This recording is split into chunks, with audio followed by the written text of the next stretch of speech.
এই নিয়ে বিস্তারিত আলোচনা করব, যে 5 দিনের পর কিভাবে ক্লাস হবে, কোথায় ক্লাস হবে, কবে কবে ক্লাস হবে, কিভাবে ক্লাস হবে, সবকিছু।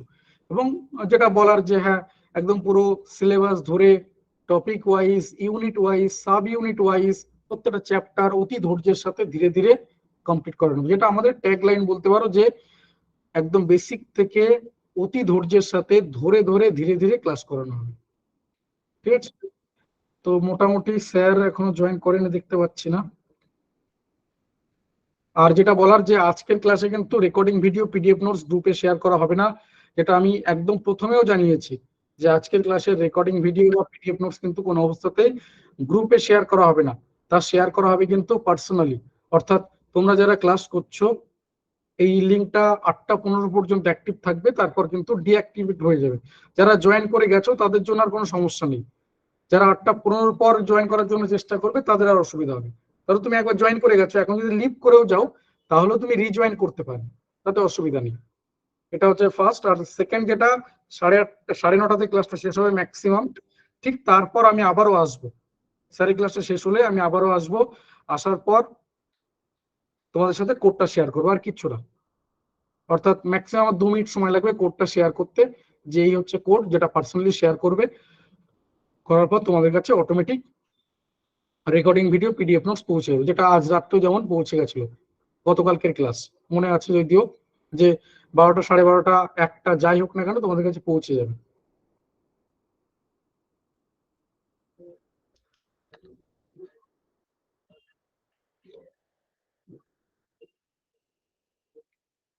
স্যার আপনি কি জয়েন করেছেন? আপনাকে আমি দেখতে পাচ্ছি না।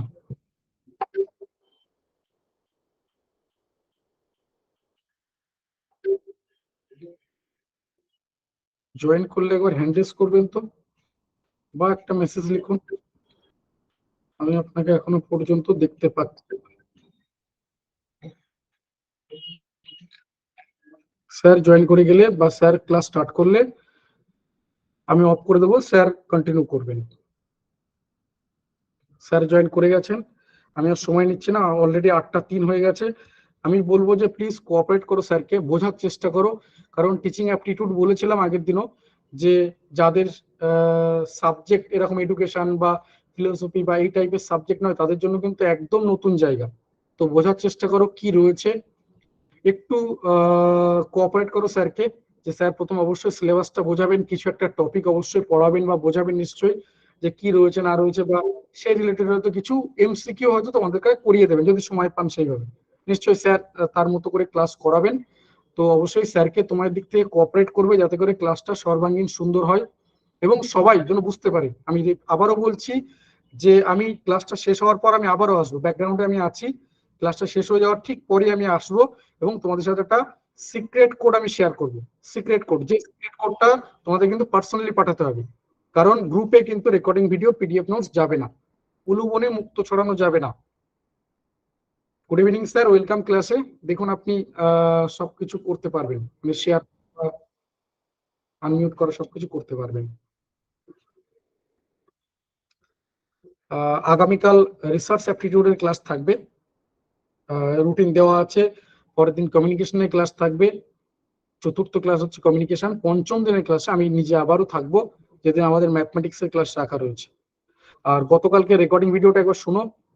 আমার মনে হয় ডেফিনেটলি যাদের মনে হচ্ছিল যে হ্যাঁ, আর কোনো কিছু খুঁজে পাচ্ছি না, নেক্সট স্টেপ কি হবে, কিভাবে চলা উচিত, বোধহয় এখানে শেষ হয়ে গেল সবকিছু, তাদের জন্য বলবো একবার শুনো, বোধহয় তুমি হয়তো একটা ডিফারেন্ট ওয়ে খুঁজে পেলেও পেতে পারো।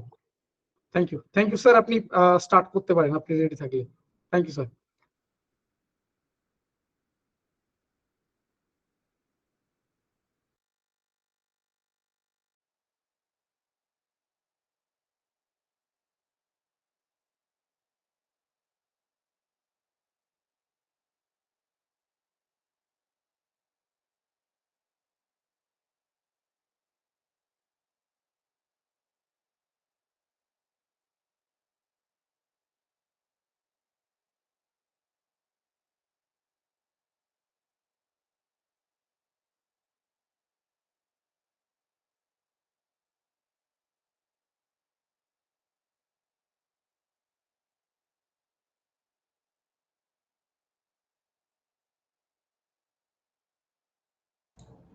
স্যার আপনি রেডি থাকলে স্টার্ট করতে পারেন, আপনি শেয়ার করতে পারবেন বা আনমিউট করতে পারবেন মাইক। ঠিক আছে, ওকে।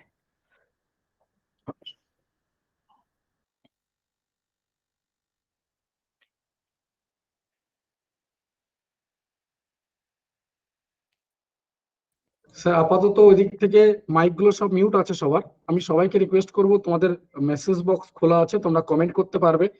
কারণ সবাই মিলে যদি কথা বলতে থাকো তাহলে ক্লাসটা একদমই কিছু শোনা যাবে না, কারণ বুঝতে পারছি একসঙ্গে দুজন কথা বললেও কিছু শোনা যাবে না। তো মাইক মিউট থাকছে, কিন্তু তোমরা চাইলে কিন্তু কমেন্ট বক্সে কমেন্ট করতে পারো। স্যার ওখান থেকে নিশ্চয়ই তোমাদের সাথে কমিউনিকেট করতে পারবেন। তো চাইলে তোমরা একটু কমিউনিকেট করো মেসেজ বক্সে। থ্যাংক ইউ, কন্টিনিউ করুন। Thank you. ওকে, আচ্ছা। তো গুড ইভিনিং সবাইকে, আজকে যারা ক্লাসে আছো। তো আজকে আমাদের নেটের ফার্স্ট পেপারের টিচিং অ্যাপটিটিউডের ক্লাস স্টার্ট হবে। এবং বলে রাখি এখানে সবাই আছো যারা হলো আমাদের নেট সেট এবং তার সাথে সাথে জেআরএফ এর অ্যাসপিরেন্ট। এবং সেটা বলে রাখি যে তো সেই হিসাবে আমাদের ইনস্টিটিউট অনেক রকমের কোচিং প্রোভাইড করে থাকে, এবং বিশেষ করে নেট সেটের উপর বিশেষ এবং বিশেষ করে টেট আরো অন্য এক্সাম আছে সেগুলোর উপর। তো সময় নষ্ট না করে আমাদের ক্লাসটা আজকে স্টার্ট করছি। আর অডিওটা ঠিকঠাক আসছে কিনা একটু বলবে আমাকে, ঠিক আছে? যদি ঠিক থাকে একটু রাইজ করে দাও, হ্যান্ড রাইজ করে দাও, তাহলে বুঝে নেব। ঠিক আছে,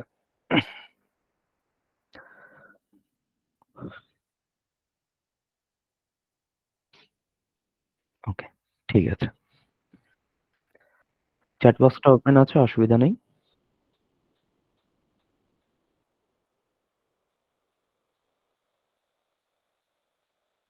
আচ্ছা, স্ক্রিন সবার দেখা যাচ্ছে? কাইন্ডলি একটু রেসপন্স করবে।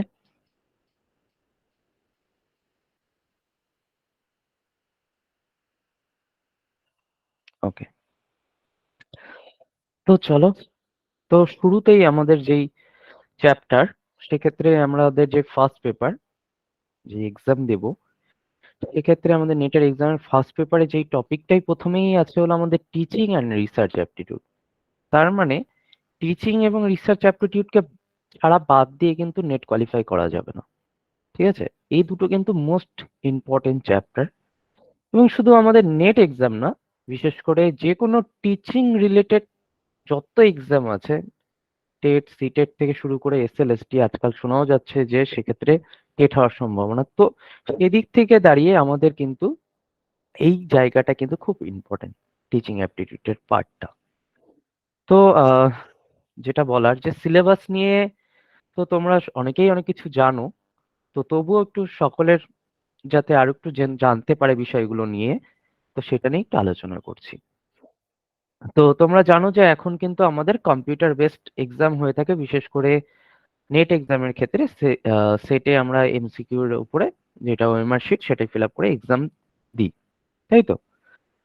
তো দেখা যাচ্ছে যে আমাদের টিচিং অ্যাপটিটিউডের যে সিলেবাস, তো সেটা যদি লক্ষ্য করি, সেক্ষেত্রে আমরা টিচিং অ্যাপটিটিউডের মধ্যেই প্রথমে আমরা টিচিং সম্পর্কে জানবো, ঠিক আছে? হোয়াট ইজ টিচিং, বিশেষ করে আমাদের শিক্ষণ কাকে বলে তার কনসেপ্ট জানবো, অবজেক্টিভ জানবো, এবং কিছু আমাদের লেভেল অফ টিচিং অর্থাৎ শিক্ষা যে আমরা প্রদান করব বাচ্চাদেরকে, সেক্ষেত্রে আমাদের বাচ্চাদেরকে যখন আমরা, বাচ্চা তো না, এখানে বড়রাই বড়দেরকে আমরা শেখাবো, তো সেক্ষেত্রে আমাদের কিন্তু তিন ধরনের কিন্তু লেভেল আছে। একটাকে আমরা বলছি মেমোরি লেভেল, একটাকে বলছি আন্ডারস্ট্যান্ডিং লেভেল, এবং একটাকে বলছি রিফ্লেক্টিভ লেভেল। তো তিনটে টিচিং এর লেভেল আছে, এবং তার অনেকে এক্সপোনেন্ট আছে, সেগুলো পরে আলোচনা হবে। এবং ক্যারেক্টারিস্টিক্স এবং বেসিক রিকোয়ারমেন্টস, ওকে, টিচিং এর ক্ষেত্রে কি কি আমাদের রিকোয়ারমেন্ট প্রয়োজন সেগুলো আছে। তো টিচিং গেল, এবং টিচিং কিন্তু একা তো শিক্ষাদান করা সম্ভব না। তো সেক্ষেত্রে প্রয়োজন হয়ে দাঁড়াই হলো আমাদের শিক্ষার্থী। তো তারপরেই চলে আসছে যে আমাদের লার্নার্স ক্যারেক্টারিস্টিক্স। তো লার্নারদের ক্যারেক্টারিস্টিক্স দের জন্য বোঝার জন্য আমাদের কিন্তু বিশেষ করে একদম এক্ষেত্রে অ্যাডালোসেন্স এবং অ্যাডাল্ট লার্নারের কথা বলা আছে, কিন্তু আমরা যখন পড়বো আমরা কিন্তু একদম শিশুর কিন্তু জন্ম থেকেই কিন্তু আমরা তাদের বিভিন্ন ডেভেলপমেন্টাল প্রসেস এবং তার সাথে সাথে তাদের যেসব ক্যারেক্টারিস্টিক্স গুলো হচ্ছে, যেরকম একাডেমিক, সোশ্যাল, ইমোশনাল, কগনিটিভ, এবং ব্যক্তিগত ক্ষেত্রে যে বিভিন্নতা, অর্থাৎ আমরা জানি যে প্রত্যেকটা মানুষ কিন্তু একে অপরের থেকে ভিন্ন, এবং ক্লাসরুমেও এটা খুব ভীষণ মাত্রায় লক্ষ্য করা যায় যে ভিন্ন ল্যাঙ্গুয়েজের দিক থেকে, তাদের কালারের দিক থেকে, বিভিন্ন ধর্মের দিক থেকে কিন্তু একটা কিন্তু পার্থক্য দেখাই যায়। তাছাড়া তো মেরিটস এর দিক থেকে তো আছেই, তো সেগুলো পড়তে হবে। এবং আমাদের যে টিচিং, পরের চ্যাপ্টারে যদি চলে আসি, আমরা যে টিচিং যা আমরা করছি, শিক্ষাদান করব, এবং সেক্ষেত্রে কি কি জিনিস কিন্তু আমাদের ফ্যাক্টরস করছে, ঠিক আছে, কিছু কিছু কিছু জিনিস যেগুলো নির্ধারক।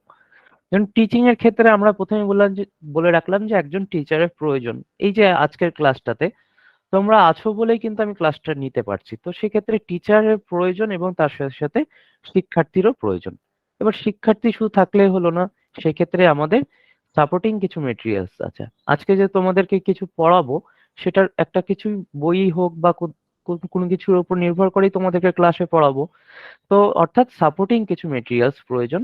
এবং সেক্ষেত্রে আরো কি আছে, ইনস্ট্রাকশনাল ফ্যাসিলিটিস, অর্থাৎ এক্ষেত্রে আমরা যদি প্রাতিষ্ঠানিক শিক্ষার ক্ষেত্রে বলি, সেক্ষেত্রে স্কুল, কলেজ, ইউনিভার্সিটি হতে পারে, বা সেক্ষেত্রে আরো যেসব একটা ইনস্টিটিউশনে যেসব আরো অন্যান্য জিনিস প্রয়োজন, সেগুলো জিনিস। এবং আজকে যে আমরা যে পড়াশোনা করছি অর্থাৎ অনলাইনে, সেক্ষেত্রে আমাদের ইন্টারনেটের প্রয়োজন পড়ছে, ল্যাপটপ, কম্পিউটার, পেন ট্যাব, তো অনেক রকম ডিভাইসের প্রয়োজন পড়ছে। এবং তার সাথে সাথে আমাদের পরিবেশটা দেখতে হচ্ছে যে পরিবেশটা নয়েজি কিনা, বা সেক্ষেত্রে কোনো সমস্যা আছে কিনা, এবং তার সাথে সাথে ইনস্টিটিউশন। তো এতগুলো জিনিস কিন্তু আমাদের পড়াশোনার ক্ষেত্রে কিন্তু একটা ফ্যাক্টরস হিসেবে কাজ করছে। এছাড়াও আমাদের এবার চলে আসবো যে মেথডস অফ টিচিং, অর্থাৎ আমরা যে শিক্ষা প্রদান করব সেক্ষেত্রে হায়ার ইনস্টিটিউশনে আমরা পড়াবো। বিশেষ করে আমরা যখন আহ, আহ, বলতে পারি যে 10+2 ক্লাস, এইচএস এর পর থেকে কিন্তু আমাদের হায়ার এডুকেশন স্টার্ট হয়ে যায়। তো সেক্ষেত্রে আমরা পড়ানোর জন্য কোন কোন পদ্ধতিগুলো অবলম্বন করব, আমরা টিচার সেন্ট্রিক পদ্ধতি অবলম্বন করব কিনা, লার্নার সেন্ট্রিক পদ্ধতিগুলো অবলম্বন করব, নাকি পড়াশোনা অফলাইনে হবে, নাকি অনলাইনে হবে, নাকি ব্লেন্ডেড পদ্ধতিতে হবে। এবং কিছু গভর্নমেন্ট কিছু ইনিশিয়েটিভ নিয়েছে এইসব অনলাইন পদ্ধতিতে পড়ানোর জন্য, যেরকম স্বয়ংপ্রভা, মুক্স, যেটাকে আমরা বলছি ম্যাসিভ ওপেন অনলাইন কোর্স। তো এরকম কিন্তু কিছু অ্যাপস তৈরি হয়েছে বা কিছু ওয়েবসাইট তৈরি হয়েছে, যেগুলোর মাধ্যমে কিন্তু আমরা পড়াশোনা করতে পারি। এবং কিছু টিভি চ্যানেলও আছে, যার মাধ্যমে কিন্তু আমরা ঘরে বসে কিন্তু পড়াশোনা করতে পারি, যেগুলো আমাদের হায়ার এডুকেশনে কিন্তু হেল্প করছে। এবার আরো কিছু আছে কি, টিচিং সাপোর্ট সিস্টেমের মধ্যে আমরা কি কি আছে, যে নর্মাল আমরা চক অ্যান্ড টক পদ্ধতিতে তো ইউজ করছি, সেটাও একটা কিন্তু টিচিং সাপোর্ট সিস্টেমের মধ্যে, অর্থাৎ ট্র্যাডিশনাল সিস্টেমে চলে আসবে।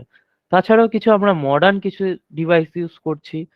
তাছাড়া তার সাথে সাথে আমরা আইসিটি প্লাস বলতে পারি যে ইন্টারেক্টিভ বোর্ড ইউজ করছি, হোয়াইট বোর্ড ইউজ করছি, আরো যেসব আমাদের স্মার্ট ক্লাসরুমে যেসব জিনিসগুলো ইউজ করছি, অর্থাৎ আইসিটি বেসড বা আইসিটি এনেবেলড ক্লাসরুম তৈরি করে ফেলেছি কিন্তু আমরা।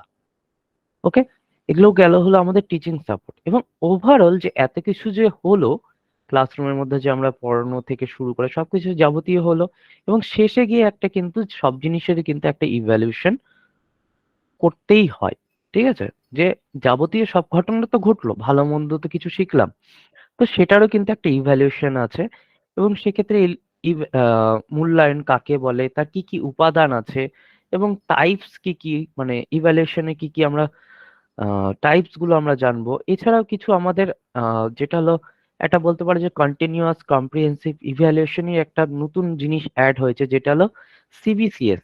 অলরেডি সিবিসিএস এর উপরেও এখন নতুন জিনিস চলে আসছে, তাই তো? যেহেতু আমাদের সিলেবাসটা আগে তৈরি হয়েছে, এই 4 ইয়ার্স গ্রাজুয়েশন যেটা এনইপি বলেছে, তার আগে যেহেতু সিলেবাসটা তৈরি হয়ে গেছে, তো সেক্ষেত্রে কিন্তু সিবিসিএস টা আমাদের পড়তে হবে। এখন কিন্তু সিবিসিএস সিস্টেম বলতে পারি যে ব্যাকডেটেড হয়ে গেছে, তবুও আমাদের সিলেবাসে আছে যেহেতু সেগুলো পড়তে হবে। এবং যেটা 4 ইয়ার্স গ্রাজুয়েশনে যেসব স্ট্রাকচার আছে এবং যেরকম ভাবে পড়ানো হচ্ছে, মেজর মাইনরের কনসেপ্ট, তো সেগুলো আমাদের পড়তে হচ্ছে। এবং তার সাথে সাথে আমাদের কম্পিউটার বেসড টেস্টিং, ঠিক আছে, কম্পিউটারের মাধ্যমে আমরা কিভাবে বাচ্চাদেরকে আমরা ইভ্যালুয়েট করব, এবং ইভ্যালুয়েশনের সিস্টেমের মধ্যে আমরা কি কি আধুনিক ইনোভেশন আনতে পেরেছি, সেই সব জিনিসগুলো আমাদের পড়তে হবে। ওভারঅল গেল এটা কিন্তু টিচিং অ্যাপটিটিউডের সিলেবাস। তার মানে এই নয় যে এইটুকু যে সিলেবাস যে আমাদের ইউজিসি দেখিয়েছে যে এইটুকু পড়ে গেলাম তাহলেই কোয়ালিফাই, মোটেই না কিন্তু। এর বাইরেও কিন্তু আমাদের কোশ্চেন কিন্তু আমরা যখন পরীক্ষা যখন দিতে যাই তখন দেখি রে বাবা কোথায় থেকে কোশ্চেন চলে এলো, এটা তো আমি পড়িনি। তো এরকম না হয়ে যদি দাঁড়ায় তাহলে সেক্ষেত্রে আমাদের কিন্তু ইনডেপথ স্টাডি করতে হবে। শুধু যেটুকু আছে সিলেবাসে সেটুকু না, তার এদিক ওদিক কিন্তু দেখেই পরীক্ষায় আমাদের প্রিপারেশন নিয়ে বসতে হবে কিন্তু। তো এই এতদূর পর্যন্ত কারো কোনো কোশ্চেন থাকলে একটু বলতে পারো আমাদের চ্যাট বক্সে।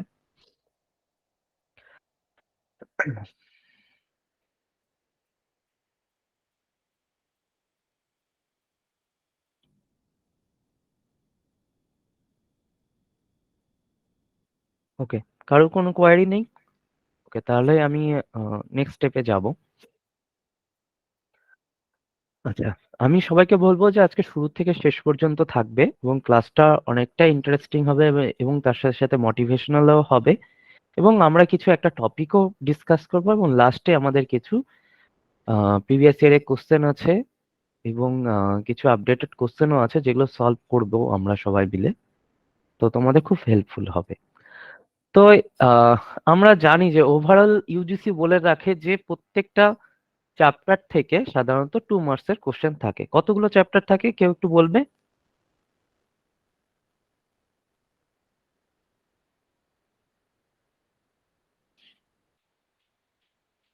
হ্যাঁ, সেট আজকাল বাংলাতে হচ্ছে।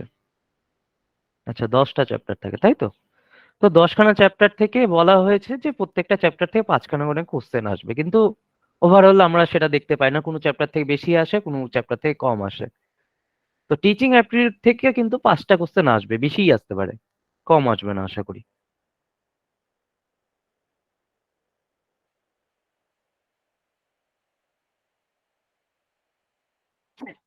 আচ্ছা, তো আমরা যেটাতে চলে আসবো যে আমাদের আহ দেখো প্রত্যেকটা ক্ষেত্রে আমরা জানি যে টোটাল কিন্তু আমাদের ফার্স্ট পেপারে কিন্তু 50খানা কোশ্চেন থাকে এবং প্রত্যেকটাতে কিন্তু 2 মার্কস করে ক্যারি করে, এবং সাবজেক্টের পেপারে কিন্তু আমাদের 100খানা কোশ্চেন থাকে, 2 মার্কস করে ক্যারি করে কিন্তু। এবং প্রত্যেকটা কোশ্চেন কিন্তু অবজেক্টিভ টাইপ হয়ে থাকে এবং কিন্তু নো নেগেটিভ মার্কিং থাকে। এবং বিশেষ করে এখন কিন্তু দেখা যাচ্ছে যে দুটো শিফটে এক্সাম হচ্ছে সাধারণত। একটা হলো 9টা থেকে 12:30, আর একটা হলো 3টে থেকে সন্ধ্যা 6টা পর্যন্ত। প্রত্যেকটা সময় কিন্তু 3 ঘন্টা উইথাউট ব্রেকে কিন্তু এক্সাম আমাদেরকে কিন্তু দিতে হবে। এখানে কিছু ক্রাইটেরিয়া গুলো আছে যে কি কিরকম ভাবে কখন আমাদের ক্লাস মানে বলতে পারো এক্সামিনেশন স্টার্ট হবে এবং কখন গেট ক্লোজ হবে। তো এগুলো ব্যাপারগুলো আছে, এগুলো তোমরা একটু দেখে নিবে। হুম।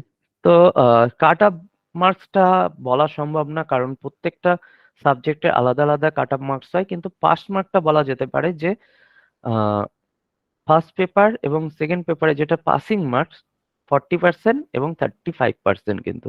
যারা জেনারেল তাদের ক্ষেত্রে 40%, আর যারা ওবিসি, এসটি এসসি ওবিসি এবং পিডাব্লিউডি তাদের জন্য 35%।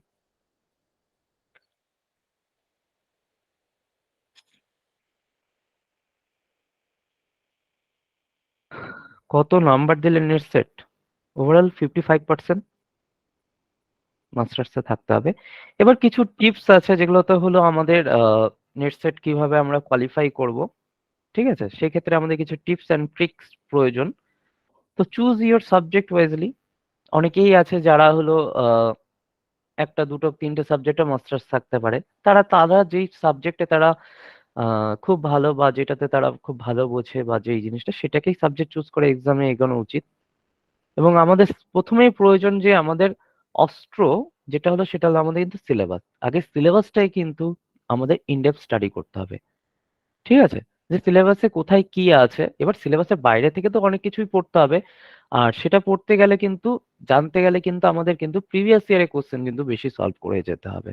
তবেই বুঝতে পারবো যে কোথায় থেকে কোশ্চেন গুলো আসছে। ঠিক আছে, যে সিলেবাসের বাইরে সাধারণত দেখা যায় যে আগের বছরের কোশ্চেন গুলো যদি দেখ মানে প্যাটার্ন যদি ফলো করা যায় যে এই এই জায়গাগুলো হয়তো বা সিলেবাসে নেই কিন্তু আসছে বিগত বছরগুলোতে, তাহলে সেই জায়গাগুলোর উপর কিন্তু আরো গুরুত্ব দিয়ে যাওয়া উচিত।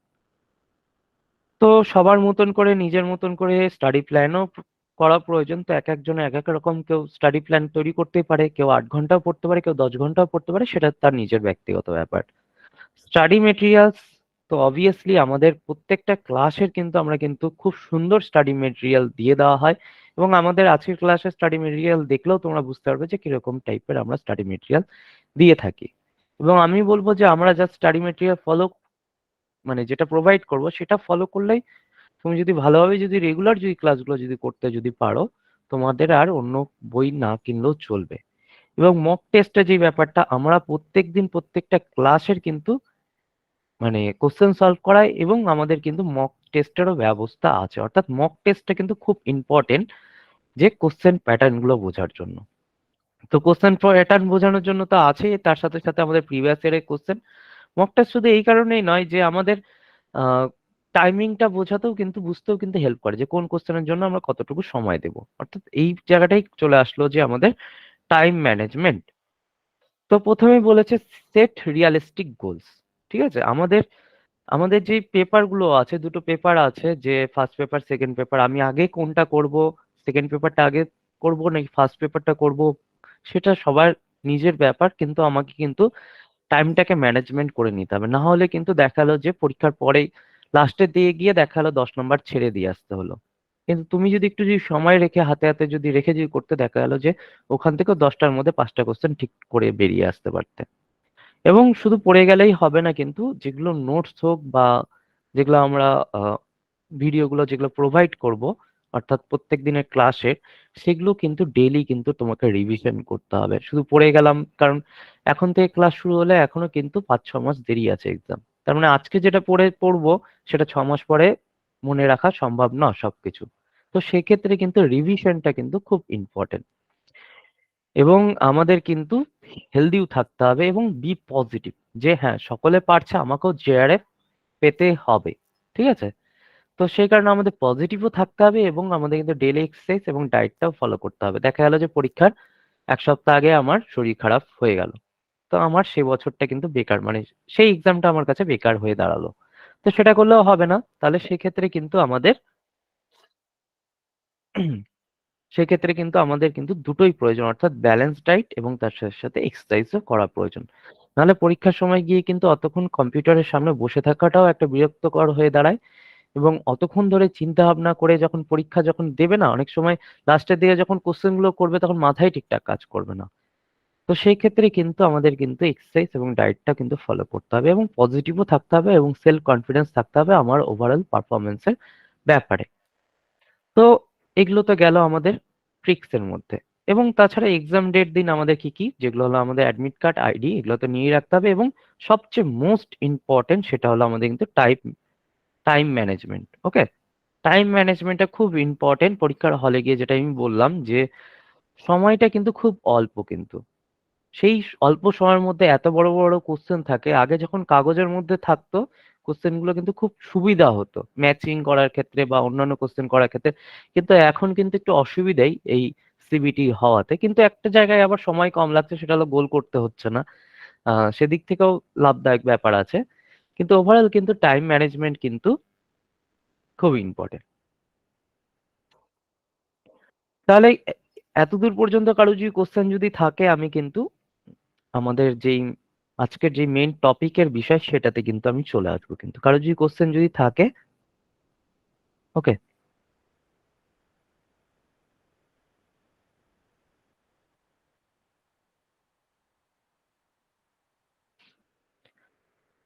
মেটেরিয়ালের কথা বলছো। সব বাজার চলতি যেসব বই আছে একটা বই পড়লে হবে না কিন্তু। ঠিক আছে,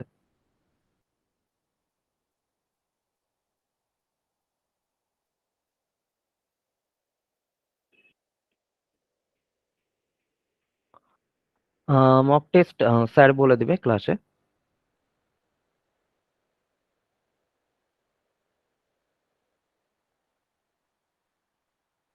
ওকে, তাহলে আমাদের আজকে যেই জায়গাটা সেটা নিয়ে আজকে আলোচনা করব আমাদের, সেটা হলো আমাদের ইভ্যালুয়েশন সিস্টেমের উপরে। ওকে, তো ইভ্যালুয়েশন সিস্টেম আলোচনা করার পূর্বে ইভ্যালুয়েশনের আগের কিছু স্টেপ গুলো যেগুলো আছে সেগুলো কিন্তু আমাদের জানা উচিত। ওকে, তো ইভ্যালুয়েশন সিস্টেমের আগে আরো দুটো জিনিস আমাদের আছে। সেই দুটো জিনিস যদি আমরা যদি বলি, একটা হলো আমাদের, কেউ বলতে পারবে কি হতে পারে?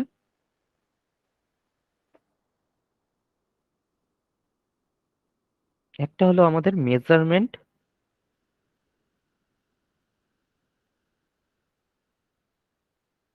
ঠিক আছে, একটা হলো মেজারমেন্ট, একটা হলো আমাদের অ্যাসেসমেন্ট,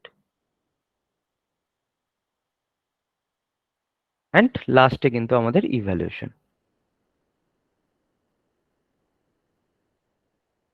হ্যাঁ, এম এ রানিং এ করা যাবে, অসুবিধা নেই। তো এই তিনটে কি এবং এই তিনটের মধ্যে ডিফারেন্সটা কোথায়?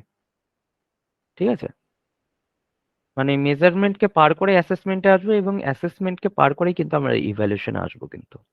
তাহলে মেজারমেন্ট কি সেটা আগে জানা উচিত, অ্যাসেসমেন্ট কি সেটা জানা উচিত, এবং আমাদের সিলেবাসে শুধু তো ইভ্যালুয়েশন সম্পর্কে বলতে বলেছে, কিন্তু মেজারমেন্ট অ্যাসেসমেন্ট সম্পর্কে বলেনি। কিন্তু ইভ্যালুয়েশন জানতে গেলে আমাদের কিন্তু মেজারমেন্ট অ্যাসেসমেন্ট সম্পর্কেও জানতে হবে কিন্তু। তো মেজারমেন্ট জিনিসটা হলো আমরা যখন কোনো ইনফরমেশন, তোমরা কিন্তু পেন কপি নিয়ে বসো এবং এগুলো কিন্তু লিখে রাখতে পারো। ওকে, আমরা ইনফরমেশন যখন গ্যাদারিং করব, সেটাই হয়ে যাবে কিন্তু মেজারমেন্টের জায়গা। অ্যাকচুয়ালি মেজারমেন্ট এক ধরনের কিন্তু কোয়ান্টিটেটিভ জিনিস, ঠিক আছে, কোয়ালিটেটিভ জিনিস না, মানে অর্থাৎ কোয়ান্টিটেটিভ, যেটা আমরা বলতে পারি যে পরিমাপ করতে পারি এরকম কিছু। যেরকম ফর এক্সাম্পল, কেউ পরীক্ষায় দেখা গেলো যে 50 নাম্বার পেয়েছে, কেউ 70 নাম্বার পেয়েছে, কেউ 80 নাম্বার পেয়েছে। এই যে জিনিসগুলো, অর্থাৎ যে তাদের সম্পর্কে যে ডেটা বা ইনফরমেশন যে গ্যাদার করছি, সেটা হচ্ছে হলো আমাদের মেজারমেন্টের পার্ট। ওকে, ক্লিয়ার? এবার তাহলে স্যার অ্যাসেসমেন্ট তাহলে কি? এবার অ্যাসেসমেন্ট তখনই, এই যে ইনফরমেশন গ্যাদার করলাম আমরা, ঠিক আছে, সেই ইনফরমেশন যখন একটা ইনফরমেশন না, অনেকগুলো ইনফরমেশন বা দুই বা ততোধিক, অর্থাৎ two or more set of information আমরা যখন যদি বলে থাকি, তো সেটা থেকে হয়ে আসবে অ্যাসেসমেন্ট। ঠিক আছে, আমার নাম্বার, তোমাদের সকলের নাম্বার মিলে যখন আমাদের কিছু একটা হয়ে দাঁড়াবে, তখন সেটা হয়ে যাবে হলো আমাদের অ্যাসেসমেন্ট। ক্লিয়ার? এবং যখন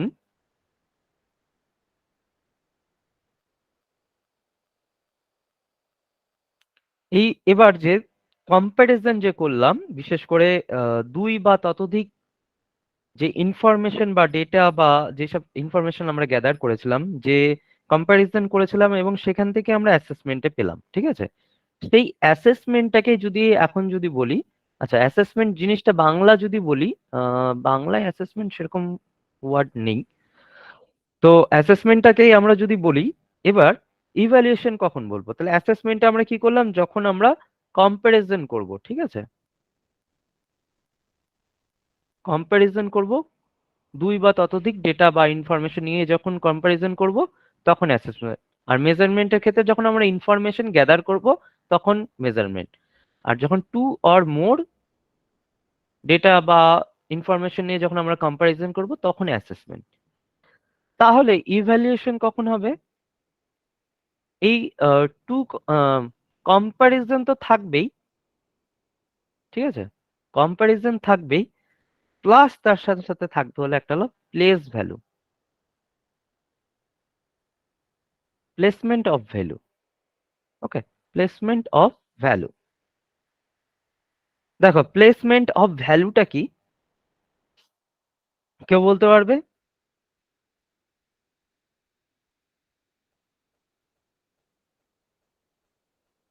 অর্থাৎ এখানে মূল্যায়নের ক্ষেত্রে আমরা অ্যাকচুয়ালি জাজমেন্টে চলে আসবো, ঠিক আছে, আমরা কম্প্যারিজন করলাম দুই বা ততোধিক ডেটা বা যা আছে, সেটার মধ্যে কম্প্যারিজন করার পর আমি কিছু একটা জাজমেন্টে এলাম, ঠিক আছে, কাউকে ভালো মন্দ খারাপ এইসব বিচার করলাম, তাদের বিশেষ করে তাদের পারফরমেন্সের, ওকে, জাজমেন্ট করলাম, তখন কিন্তু সেটা হয়ে যাবে কি আমাদের ইভ্যালুয়েশন।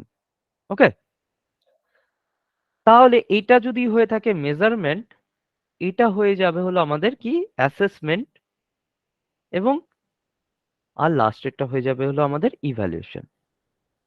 অর্থাৎ ইভ্যালুয়েশনের মধ্যে অ্যাসেসমেন্ট এবং অ্যাসেসমেন্টের মধ্যে মেজারমেন্ট। অর্থাৎ সবচেয়ে বড় জিনিসটা কিন্তু হয়ে দাঁড়ালো কি অ্যাসেসমেন্ট, কি বলে ইভ্যালুয়েশন। ক্লিয়ার? তাহলে তাহলে এক ক্ষেত্রে ইনফরমেশন আমরা গ্যাদার করব এবং ইনফরমেশন যখন আমরা কম্প্যারিজন করব তখন হয়ে যাবে আমাদের অ্যাসেসমেন্ট।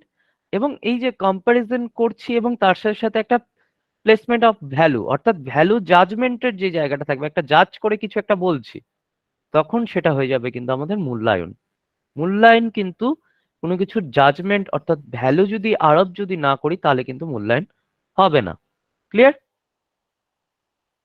তাহলে এবার আমরা একটু একটা ডেফিনেশন চলে আসব যে ইভ্যালুয়েশন প্রসেস কাকে বলে।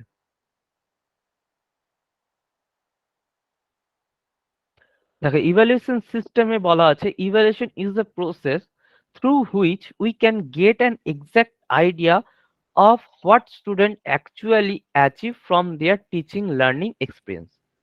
তো এতক্ষণ ধরে যেটা বললাম যে টিচিং লার্নিং এক্সপিরিয়েন্সের ফলে স্টুডেন্টের কিছু একটা নাম্বার পেয়েছিল এবং কতটুকু তারা অ্যাচিভ করেছে সেটা সম্পর্কে যখন আমি যদি বলি যে 32, এটা কিছু বললে কি কিছু বোঝা যাবে? কিন্তু আমি যদি বলি যে 50-র মধ্যে 32 পেয়েছে বা এতজনের মধ্যে 32 পেয়েছে, তখন একটা হলো আমরা জাজমেন্টের জায়গায় আসতে পারবো এবং জাজমেন্টের দ্বারা কিন্তু আমরা কিন্তু একটা এক্সাক্ট আইডিয়া পাবো, অর্থাৎ স্টুডেন্টদের কিন্তু অ্যাচিভমেন্ট সম্পর্কে কিন্তু একটা এক্সাক্ট আইডিয়া পাবো, তখনই সেটাকে কিন্তু বলবো কি ইভ্যালুয়েশন সিস্টেম। নেক্সট এরকম আরেকটা ডেফিনেশন আছে, বিশেষ করে ইউজিসি একটা ডেফিনেশন দিয়েছে। দেখো এখানে কি বলা আছে, evaluation is the process of making judgement. ঠিক আছে, দেখো জাজমেন্টের কথা বলা আছে on evidence and interpretation gathered through examination and assessment and on basis of agreed upon criteria. মানে ওভারঅল যা কিছু বললাম সেটাই এখানে কিন্তু বলা আছে কিন্তু। এবং অ্যাসেসমেন্ট এবং ইভ্যালুয়েশন তো বললামই, তো এই ইভ্যালুয়েশনটাও দেখো একটা কোয়ান্টিটেটিভ মেজার মনে রাখবে। ওকে, তাহলে এই গেল মোটামুটি ইভ্যালুয়েশন কাকে বলে।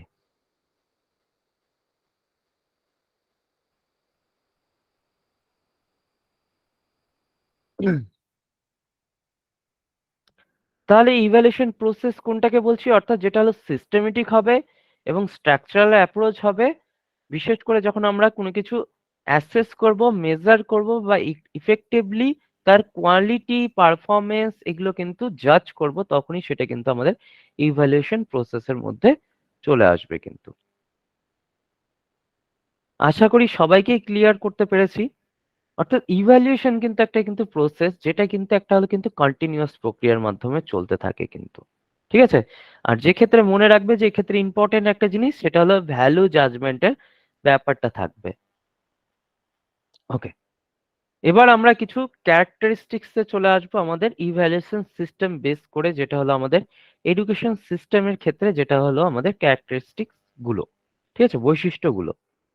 ওকে, তো যেটা হলো দাঁড়ালো যে আমাদের প্রথম যেটা বৈশিষ্ট্য হয়ে দাঁড়ালো সেটা হলো আমাদের কন্টিনিউয়াস প্রসেস, তাই তো? প্রথমে বলে রাখলাম, একটু আগেই বললাম যে মূল্যায়ন একটা কি ধারাবাহিক প্রক্রিয়া। ওকে, আর এটা কেন ধারাবাহিক, যেহেতু এটা টিচিং লার্নিং এর প্রসেসের মাধ্যমে চলতেই থাকে, সেই কারণে এটা একটা ধারাবাহিক। কম্প্রিহেনশন কেন বলবো, কম্প্রিহেন্সিভ কেন বলবো, কারণ হলো আমরা ইভ্যালুয়েশনের মাধ্যমে কিন্তু সবকিছুকেই কিন্তু ইভ্যালুয়েট করার চেষ্টা করি। ওকে, যে আমাদের যখন রিপোর্ট কার্ড তৈরি হয় তখন কিন্তু সব ধরনের ভাবেই কিন্তু আমরা ইভ্যালুয়েট করি, অর্থাৎ একটা বিস্তৃত একটা প্রক্রিয়া। সেই কারণে দেখো includes everything can be evaluated. Okay, next আছে হলো লার্নার সেন্টার্ড, অর্থাৎ শিক্ষার্থীকে মুখ্য ভূমিকায় থাকে, অর্থাৎ এক্ষেত্রে কিন্তু সবচেয়ে বেশি ইম্পর্টেন্স দিয়ে দেওয়া হয় লার্নিং প্রসেসের মধ্যে, বিশেষ করে শিক্ষার্থীদের উপরে।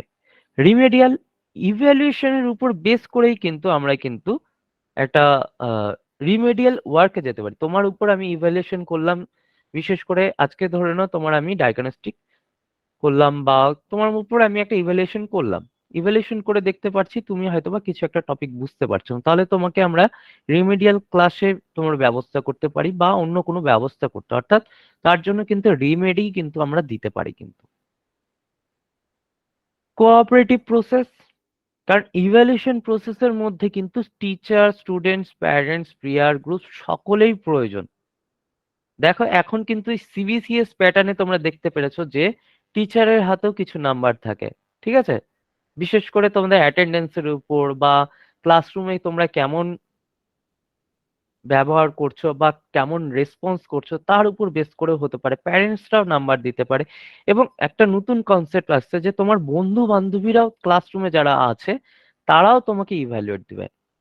আমাদের যখন বিশেষ করে আমি যখন এমফিল করছিলাম তখন কোর্স ওয়ার্ক যখন হচ্ছিল, তখন আমাদের স্যার বলেছিল যে তোমরা তোমাদের নিজেদের নাম্বার নিজেরা দাও। মানে আমি আমি নিজের নাম্বারটা না, মানে আমি আরো আমাদের গ্রুপে যারা দিদি দাদারা আছে তাদের নাম্বারগুলো আমি দেব এবং তাদেরকে আমি জাজ করছি এবং তারা আমাকে জাজ করছে, ঠিক আছে? অর্থাৎ আমরা পিয়ার গ্রুপস করে দিয়েছিল এবং পিয়ার্স গ্রুপরা কিন্তু কোঅপারেটিভ প্রসেসের মাধ্যমে কিন্তু নাম্বার দিয়েছিল এবং ওভারঅল স্যার কিন্তু সেটাই কিন্তু নিজের মতন করে একটা সবাইকে একটা পার্সেন্টেজ দিয়েছিল কিন্তু। অর্থাৎ কোঅপারেটিভের ক্ষেত্রেও কিন্তু এক্ষেত্রে পিয়ার গ্রুপস অর্থাৎ যে আমাদের বন্ধু বা বিশেষ করে আমাদের ফ্রেন্ডসরা যারা থাকবে ক্লাসরুমে তারাও কিন্তু এই প্রসেসের মধ্যে আসে। তো টিচিং মেথড, বিশেষ করে আমরা যে ক্লাসরুমে যে মেথডটা ফলো করব, লেকচার মেথড করব নাকি ডেমনস্ট্রেশন মোড করব নাকি প্রজেক্ট মেথড নিব নাকি যে কোনো হিউরিস্টিক মেথড নিব, তো এই ধরনের যে মেথড আমরা ফলো করব কিন্তু কোন ক্লাসের জন্য কোনটা অ্যাপ্রোপ্রিয়েট হবে, তো সেক্ষেত্রে বোঝার জন্যও কিন্তু আমাদের কিন্তু এই ইভ্যালুয়েশন প্রসেসের মাধ্যমেই যেতেই হবে। কারণ সব ক্ষেত্রে সবকিছু হয় না। যেমন হায়ার ক্লাসের জন্য আমরা মনে রাখতে হবে যে লেকচার মেথডই বেস্ট, কিন্তু কিন্তু ছোট ক্লাসের জন্য কিন্তু লেকচার মেথড দিয়ে চলবে না কিন্তু। ওকে, তো কমন প্র্যাকটিস, তো প্রপার গ্রোথ এবং মেন্টালিটি ফিজিক্যালি সকলের উপরেই কিন্তু ইভ্যালুয়েশন করা উচিত। যে আহ, শিশুর যে তার মেন্টালিটি কতটুকু ম্যাচিওর হয়েছে সেটাকে বোঝার জন্য কিন্তু আমাদের ইভ্যালুয়েশন প্রসেসটা করা উচিত। এবং মাল্টিপল অ্যাসপেক্ট হতে পারে, তার টোটাল পার্সোনালিটিরও কিন্তু আমরা ইভ্যালুয়েশন করতে পারি এই মাল্টিপল অ্যাসপেক্ট দিয়ে। আশা করি তোমাদের আর কোনো এখান থেকে কোনো কোশ্চেন থাকলে বলতে পারো কিন্তু, বিশেষ করে এইটুকু জায়গা নিয়ে। তাহলে না হলে আমি পরের জায়গাটায় যাবো। তাহলে ক্যারেক্টারিস্টিক্স হয়ে গেল আমাদের।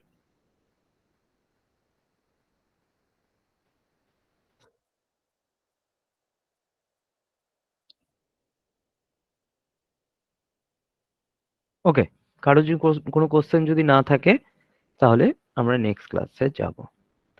এবার চলে আসবো যে এলিমেন্টস অফ ইভ্যালুয়েশন সিস্টেম।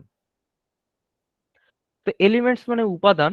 তো ইভ্যালুয়েশন সিস্টেমের ক্ষেত্রে মানে মূল্যায়ন যে প্রসেস, তো সেক্ষেত্রে আমাদের কি কি এলিমেন্টস দরকার। এখানে পাঁচখানার মতন আমাদের আছে হলো এলিমেন্টস, যেটা হলো মুখ্য এলিমেন্টস। একটা হলো অডিয়েন্স, একটা পারপাস, একটা হলো কোশ্চেন, একটা স্কোপ, একটা রিসোর্সেস। তো অডিয়েন্স এখানে সাধারণত কারা, এখানে সাধারণত শিক্ষার্থীরা অর্থাৎ স্টুডেন্টসরাই কিন্তু অডিয়েন্স, অর্থাৎ তাদের উপরেই কিন্তু আমরা ইভ্যালুয়েট করব বাই দ্য ইভ্যালুয়েটর। অর্থাৎ যে শিক্ষক থাকবে সে কি করে স্টুডেন্টদের ওপর কিন্তু বিশেষ করে কিন্তু ইভ্যালুয়েশন প্রসেস কিন্তু চালিয়ে যায় কিন্তু। পারপাস, পারপাস সাধারণত মোটিভটা কি হতে পারে, কারণ হলো আমাদের ইভ্যালুয়েশন করব কিভাবে করব সেটাই কিন্তু আমাদের পারপাস। কোশ্চেন, তো কোশ্চেনের ক্ষেত্রে আমাদের কি কি কোয়ারিজ আছে সেটাই জানতে চাওয়ার জন্যই কিন্তু আমরা কিন্তু কোশ্চেন করে থাকি কিন্তু, যেটা বাচ্চারা আমাদেরকে অ্যান্সার করবে। স্কোপ, স্কোপটা একটা কোনো একটা স্পেসিফিক এরিয়া থাকে যে ক্ষেত্রে আমাদের ইভ্যালুয়েশন প্রসেস অ্যাপ্লিকেবল, ঠিক আছে? সবকিছুই যে আমরা ইভ্যালুয়েশন করব সেটা না, তার একটা স্পেসিফিক এরিয়া থাকবে। রিসোর্স, অর্থাৎ যেগুলোর দ্বারা আমরা combination of variables through which the evaluation is to be done. Okay, অর্থাৎ যেসব রিসার্চ বা বলতে পারি যে মেটেরিয়ালস এর দ্বারা আমরা কিন্তু ইভ্যালুয়েশন প্রসেসটা করব, অর্থাৎ যেসব উপাদান নিয়ে আমরা সাধারণত যেসব বাচ্চাদেরকে আমরা ইভ্যালুয়েশন করব সেটা কিন্তু রিসোর্স হিসেবে গণ্য করবে। এই জিনিসটাকে আরেকটু বোঝার জন্য তিন এক্ষেত্রে দেখে নাও, দেখো ফর ফর হোয়াট অডিয়েন্স, মানে কাদের জন্য আমরা ইভ্যালুয়েশন কন্ডাক্ট করব। ওকে, অডিয়েন্সটা ব্যাপার। পারপাস, বলতে পারি যে ফর হোয়াট পারপাস, কোন উদ্দেশ্যে আমরা ইভ্যালুয়েশন প্রসেসটা চালিয়ে যাব। Next, what question will be asked in the evaluation, যে আমরা কোন কোশ্চেন গুলো আমরা বলতে পারি যে আস্ক করব, অর্থাৎ স্টুডেন্টদের কাছে জানার চেষ্টা করব আমাদের মূল্যায়ন প্রসেসের মধ্যে। এবং স্কোপ, তো নিশ্চয়ই কোনো একটা এরিয়া আছে, যে এরিয়াটা আমরা নির্দিষ্ট করে দেব এবং সেখান থেকে আমরা কিন্তু ইভ্যালুয়েট করব। নিশ্চয়ই তার সারা জীবনে যা কিছু পড়ে গেছে তা দিয়ে আমরা করব না, তার একটা নির্দিষ্ট একটা বাউন্ডারি করে দেবো, অর্থাৎ একটা পরিধি তৈরি করে দেবো, অর্থাৎ স্কোপ করে দেবো। এবং এই ইভ্যালুয়েশন প্রসেস চলাকালীনের জন্য আমাদের কি কি রিসোর্স অ্যাভেলেবেল আছে, ঠিক আছে, আমরা কম্পিউটারের মাধ্যমে নিব নাকি চক অ্যান্ড কি বলে খাতা পেনের উপর নিব, সেটাও কিন্তু নির্ভর করছে, অর্থাৎ কি কি রিসোর্স আমাদের কাছে ইভ্যালুয়েশন এর জন্য আছে, আমাদের কাছে কি কি সম্পদ আছে। প্রত্যেকটা স্কুলে কম্পিউটারের মাধ্যমে এক্সাম নেওয়া সম্ভব না, ইন্টারনেটের ফেসিলিটি নাও থাকতে পারে। তো কি কি রিসোর্স আছে, কিভাবে আমরা এক্সাম নেব, সবই হতে পারে। তো এই গেল আমাদের ইভ্যালুয়েশনের মধ্যে। ওকে, ক্লাস কি বোঝা যাচ্ছে? একটু রেসপন্স করবে।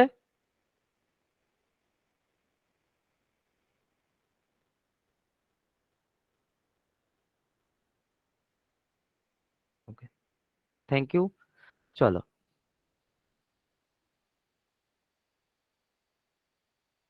এবার হলো আমাদের প্রসেস। ওকে, প্রসেসে আমরা এই যে টিচিং লার্নিং প্রসেস আছে, বিশেষ করে মানে যে টিচিং লার্নিং সিস্টেম আছে, যে কোন কোন স্টেপ গুলোকে ফলো করে আমরা সাধারণত আমরা ইভ্যালুয়েশন যে সিস্টেম আছে সেটাকে আমরা চালিয়ে যাব। প্রথমেই আমরা কোনো কিছু একটা হলো অবজেক্টিভস বা ক্রাইটেরিয়া সেট করব, ঠিক আছে। দেন আমরা কিন্তু কিছু ডেভেলপমেন্ট করব, বিশেষ করে আমরা কোনো একটা টুলস ইউজ করি, তাই তো। এমনি এমনি তো আমাদের পরীক্ষা নিতে পারি না তোমাদের কাছ থেকে, সেক্ষেত্রে আমরা কি করি, কোশ্চেনিয়ার রেডি করি বা চেক লিস্ট তৈরি করতে পারি, বা আরো অনেক পদ্ধতিগুলো আছে যেগুলোকে আমরা বলতে পারো যে মেজারমেন্ট ইনস্ট্রুমেন্ট হিসাবে ব্যবহার করে থাকি।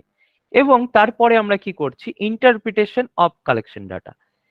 এবার মেজারমেন্টের ইনস্ট্রুমেন্ট দিয়ে এবার আমরা কি করছি, যে তথ্যগুলো যেগুলো পাবো, অর্থাৎ তোমরা যে অ্যান্সার দিবে সেগুলোকে কি করব, আমরা ইন্টারপ্রিয়েট করব, এবং অর্থাৎ সেগুলো কিন্তু আমরা কিন্তু একটা ইসে করব।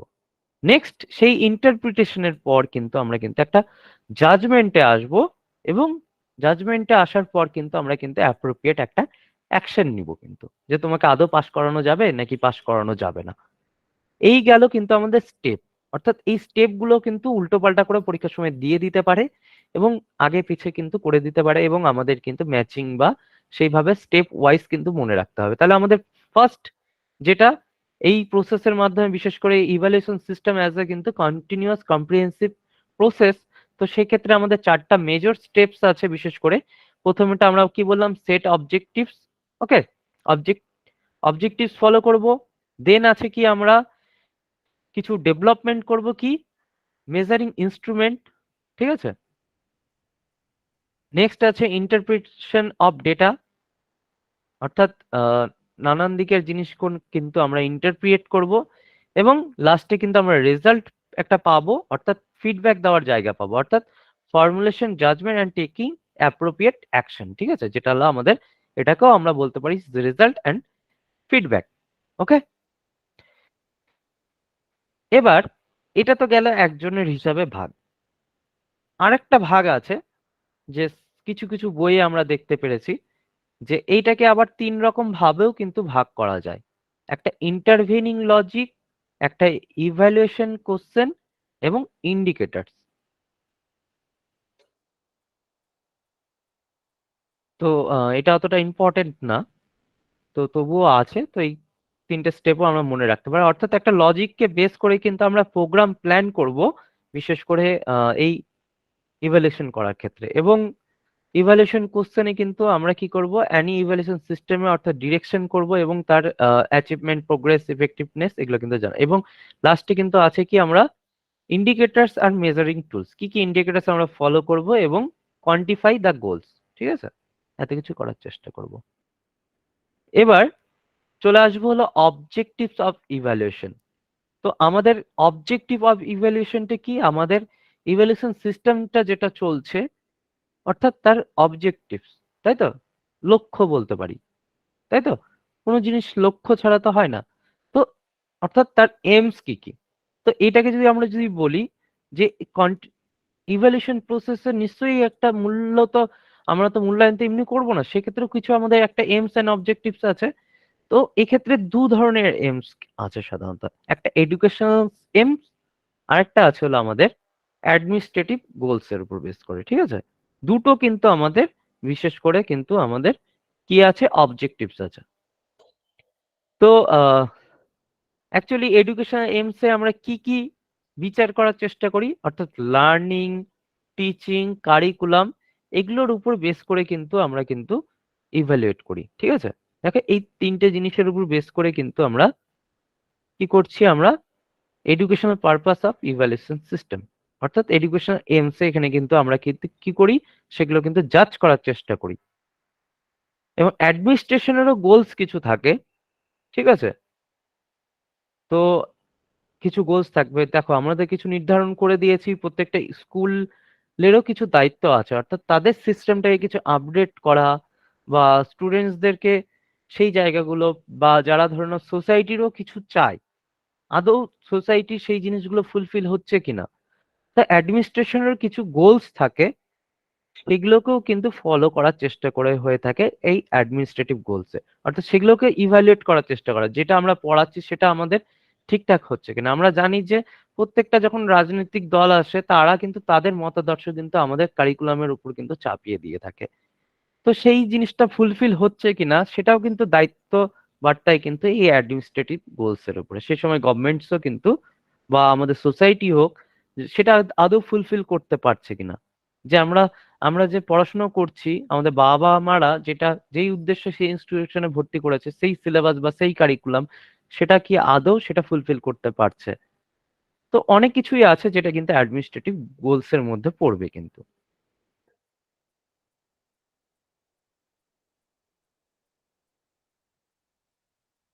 এবার যেটা আমরা চলে আসবো যে আমাদের যেটা মোস্ট ইম্পর্টেন্ট একটা জায়গা, সেটা হলো আমাদের কিছু টাইপস আছে ইভ্যালুয়েশনের। ওকে, কেউ বলতে পারবে যে কি কি আছে আমাদের টাইপস অফ ইভ্যালুয়েশনে? যেগুলোর থেকে এতক্ষণ ধরে যেগুলো জিনিস বললাম সেখান থেকে খুব কমই কোশ্চেন আসে, কিন্তু আমাদের কিন্তু টাইপস অফ ইভ্যালুয়েশন থেকে কিন্তু হামেশাই কোশ্চেন থাকে। আজকে যখন ক্লাসগুলো যখন সলভ করবো ক্লাসের শেষে, তো তখন তোমরা বুঝতে পারবে যে কিরকম ধরনের কোশ্চেন গুলো আসছে এই জায়গাগুলো থেকে। তো বলো, আমরা সাধারণত কত ধরনের টাইপস জানি আমরা ইভ্যালুয়েশনের ক্ষেত্রে? আচ্ছা, একজন বললো সামেটিভ, তিনটে, formative, oral, subjective, formative, diagnostic.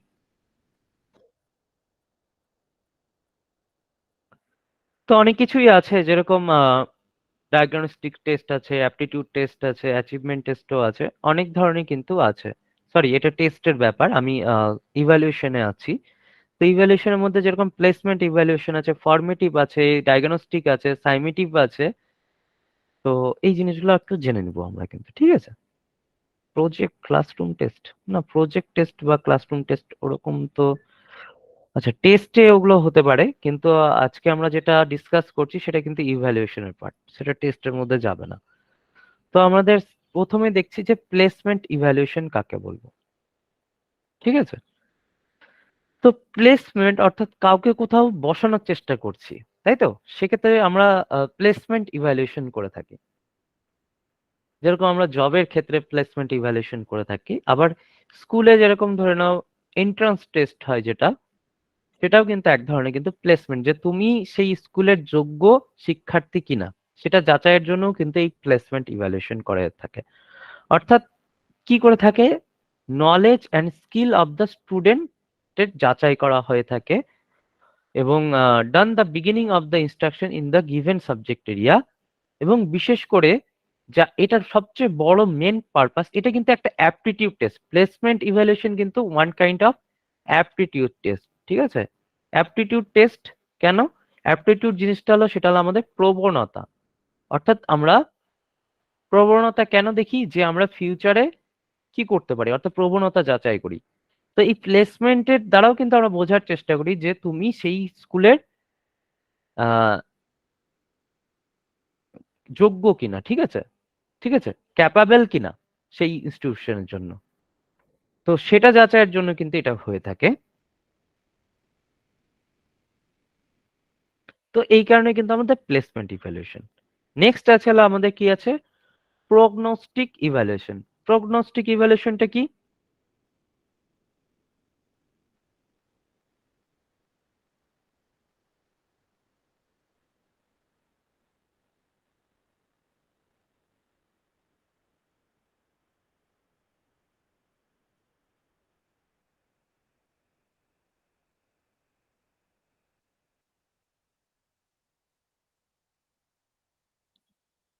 এটাও কিন্তু প্রগনোস্টিক ইভ্যালুয়েশন যদি বলি, যে অর্থাৎ মানে পূর্বাভাসমূলক মানে ইভ্যালুয়েশন, বা বলতে পারি যে মূল্যায়ন, ঠিক আছে। তো এটার দ্বারা কিন্তু আমরা কি করে থাকি, কোনো কিছু একটা স্পেসিফিক সাবজেক্ট এরিয়া নিয়ে কিন্তু আমরা কিন্তু প্রিডিক্ট করতে পারি। প্রিডিক্ট করার ক্ষেত্রে কিন্তু আমরা কিন্তু এই প্রগনোস্টিক ইভ্যালুয়েশনটা করে থাকি, যে আদৌ সে কিন্তু ফিউচারে সেই জায়গাটায় কিন্তু আমরা কিন্তু সেই তথ্যগুলো গ্যাদার করি, যাতে সে ফিউচারে সেই জায়গাটায় যেতে পারবে কিনা, সেই জায়গাটায় আদৌ সাকসেস পাবে কিনা। অনেকটা কাছাকাছি এই প্লেসমেন্ট বা প্রগনোস্টিক ইভ্যালুয়েশন।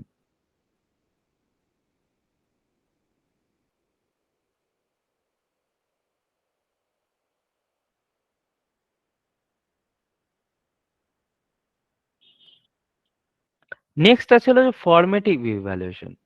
তো ফরমেটিভ ইভ্যালুয়েশন আমাদের সকলের কাছে এমন কিছু নতুন নয়, পুরনোই একটা কনসেপ্ট। হ্যাঁ, রাইট, ফিউচার প্রিডিকশন আমরা যাচাই করতে চাই পারি।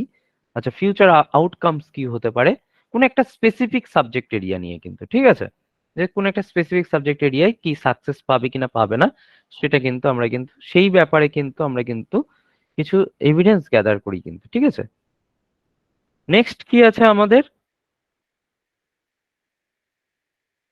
আচ্ছা, বললামই তো 2 নম্বরটা, প্রগনোস্টিক ইভ্যালুয়েশনের ক্ষেত্রে আমরা সাধারণত প্রেডিক্ট করা, অর্থাৎ ভবিষ্যৎবাণী করার চেষ্টা করি, ঠিক আছে, কোনো কিছুতে তারা সাকসেস পাবে কিনা সেই বিষয়গুলোতে, ঠিক আছে। নেক্সট ফর্মেটিভ ইভ্যালুয়েশন, অর্থাৎ যেটা হলো আমাদের বলতে পারি যে যখন একটা কোর্স চলছে, সেই কোর্সটা চলাকালীনই আমরা যখন একটা ইভ্যালুয়েশন করছি, অর্থাৎ একটা গঠনমূলক জায়গায় কিন্তু, অর্থাৎ আমরা এডুকেশনাল প্রসেসের মধ্যে যখন এডুকেশনাল প্রোগ্রামটাকে ইমপ্রুভ করতে চাই, তখন কিন্তু সেটাকেই আমরা কিন্তু বলতে পারি যে ফর্মেটিভ ইভ্যালুয়েশন। এটা কিন্তু এক ধরনের ইন্টারনাল ইভ্যালুয়েশন। আমরা যে ক্লাসে যে ইউনিট টেস্ট গুলো হচ্ছে, বা ইন্টারনাল এক্সাম হচ্ছে, বা বলতে পারি যে হাফ ইয়ারলি এক্সাম হচ্ছে, এগুলো কিন্তু সবই কিন্তু আমাদের ফর্মেটিভ ইভ্যালুয়েশনের মধ্যে পড়বে। তো এটা কিন্তু একদম কন্টিনিউয়াসলি চলতে থাকতে পারে, এক একটা কোর্সের তো এক এক রকম ব্যাপার। তো এক্ষেত্রেও কিন্তু স্টুডেন্টরা কিন্তু ফিডব্যাক পায়, এবং সেই হিসাবে কিন্তু তারা কিন্তু ফাইনাল এক্সামের জন্য বলতে পারি নিজেদেরকে কিন্তু তাদের যেই জায়গাটায় খামতি আছে সেগুলো কিন্তু বলতে পারি যে সেগুলো জায়গা কিন্তু ইরোর্স যেগুলো আছে সেগুলো কালেক্ট করে কিন্তু সেগুলো জায়গায় কিন্তু সলভ করার চেষ্টা করে, অর্থাৎ তাদের পারফরমেন্সটাকে আরো বেটার জায়গায় পৌঁছতে পারে কিন্তু, ঠিক আছে। তো আরেকটা জিনিস আছে যে ফর্মেটিভ ইভ্যালুয়েশন কিন্তু অনেকটাই ইনফর্মাল হয়ে থাকে, কিন্তু অত ফর্মালি বা অতটাই স্ট্রাকচারাল হয়ে থাকে না, মানে অনেক বেশিরভাগ ক্ষেত্রেই টিচার মেড হয়ে থাকে কিন্তু। দেখো এখানে এই যে it also defines the specific error that needs to B corrected, যেসব জিনিস প্রয়োজন।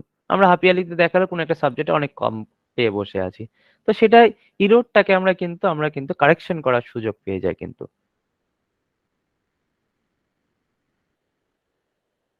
তো এই ক্ষেত্রে কিন্তু টিচার কিন্তু ফিডব্যাক দিতে পারে তাদের মেথড টেথড যা কিছু আছে। সুতরাং তাদের টিচিং মেথড বা টিচিং এর ক্ষেত্রে বা লার্নিং এর ক্ষেত্রে কোনো যদি খামতি যদি থেকে থাকে, তাহলে সেটা ইমপ্রুভ করা কিন্তু সুযোগ থাকে, টিচারেরও থাকে, বিশেষ করে ক্লাসরুমে বাচ্চাদেরও থাকে। হ্যাঁ, ডিউরিং ইভ্যালুয়েশন প্রসেস, ওকে। নেক্সট আছে হলো ডায়াগনস্টিক ইভ্যালুয়েশন। এটাও কিন্তু ফর্মেটিভ ইভ্যালুয়েশনের সাথেই দেখো ক্লোজলি বলেছে, কিন্তু পার্থক্য আছে। ডায়াগনস্টিক মানে হলো নির্ণায়ক সাধারণত নির্ণায়ক অর্থে ইউজ হয়ে থাকে। নির্ণায়ক অর্থ মানে কি?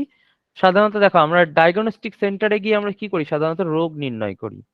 ওকে, তো সেরকমই আমরা এক্ষেত্রেও কিন্তু দেখার চেষ্টা করি যে এই যে পড়াশোনার প্রসেসের মধ্যে যে এই যে কন্টিনিউয়াস যে কম্প্রিহেন্সিভ ইভালুয়েশন যে প্রসেস চলছে, সেক্ষেত্রে তাদের কোন কোন ক্ষেত্রে খামতি আছে, ঠিক আছে, এবং খামতিগুলোকে দূর করার জন্য আমরা রিমেডিয়াল ব্যবস্থা করে থাকি কিন্তু। দেখো, it is tries to provide explanation for the possible cause of problems in learning, ঠিক আছে। তো ডায়াগনস্টিক টেস্টের দ্বারা আমরা, ডায়াগনস্টিক ইভালুয়েশনের দ্বারা আমরা কি করতে পারি, যে জানতে পারি যে স্টুডেন্টসদের কোন কোন জায়গায় বলতে পারি যে প্রবলেমস গুলো রয়েছে তাদের লার্নিং এর ক্ষেত্রে, সেগুলোকে কিন্তু বোঝার চেষ্টা করতে পারি। নেক্সট আছে হলো আমাদের সামেটিভ ইভালুয়েশন, বা কি বলছি আমরা,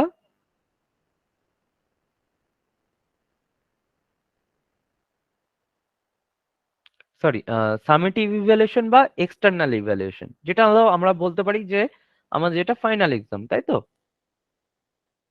এই যে কাল থেকে আমাদের উচ্চ মাধ্যমিক পরীক্ষা শুরু হয়েছে, তো সেটা আমাদের একটা ফাইনাল এক্সাম, অর্থাৎ সামেটিভ ইভ্যালুয়েশন, সারা বছর ধরে কি পড়াশোনা করলো সেটার, অর্থাৎ এন্ড অফ দ্য কোর্স, ঠিক আছে, বা প্রোগ্রাম, ফার্স্ট ইয়ার হোক সেকেন্ড ইয়ার হোক, সেই জায়গাটার কিন্তু, বা ফার্স্ট সেমিস্টার, সেই টোটাল জিনিসটা পড়াশোনা করলাম সেটার কিন্তু ফাইনাল যখন হচ্ছে, সেটাই কিন্তু আমাদের বলতে পারে, অর্থাৎ এন্ড অফ দ্য কোর্স হতে পারে বা এন্ড অফ দ্য প্রোগ্রাম, সেটার কিন্তু আমরা বলতে পারি যে সেটাকে সামেটিভ ইভ্যালুয়েশন। অর্থাৎ এখানে দেখো নানান ভাবে হতে পারে। Formal testing of student formally হয়ে থাকে সাধারণত, যেরকম এক্সাম্পল আছে অ্যানুয়াল এক্সাম, সেটাকে কিন্তু। আচ্ছা, হাফ ইয়ারলি এক্সামটাকে সেইভাবে এবার, হ্যাঁ, হাফ ইয়ারলি এক্সামের যদি মার্কস যদি ইনক্লুড করা হয়ে থাকে অ্যানুয়াল এক্সামে, সেইভাবে বলতে পারি, অর্থাৎ একটা হাফ জিনিসের পর হাফ ইয়ারলি এক্সাম সেই অর্থে হবে না কিন্তু। টেস্ট পরীক্ষা হতে পারে, হাফ ইয়ারলি এক্সাম কিন্তু এই ক্ষেত্রে পড়বে, অর্থাৎ ফর্মাল টেস্টিং এর মধ্যে পড়বে। আচ্ছা, এক্ষেত্রে কিন্তু আমরা আউটকামস গুলো ফোকাস করে থাকি।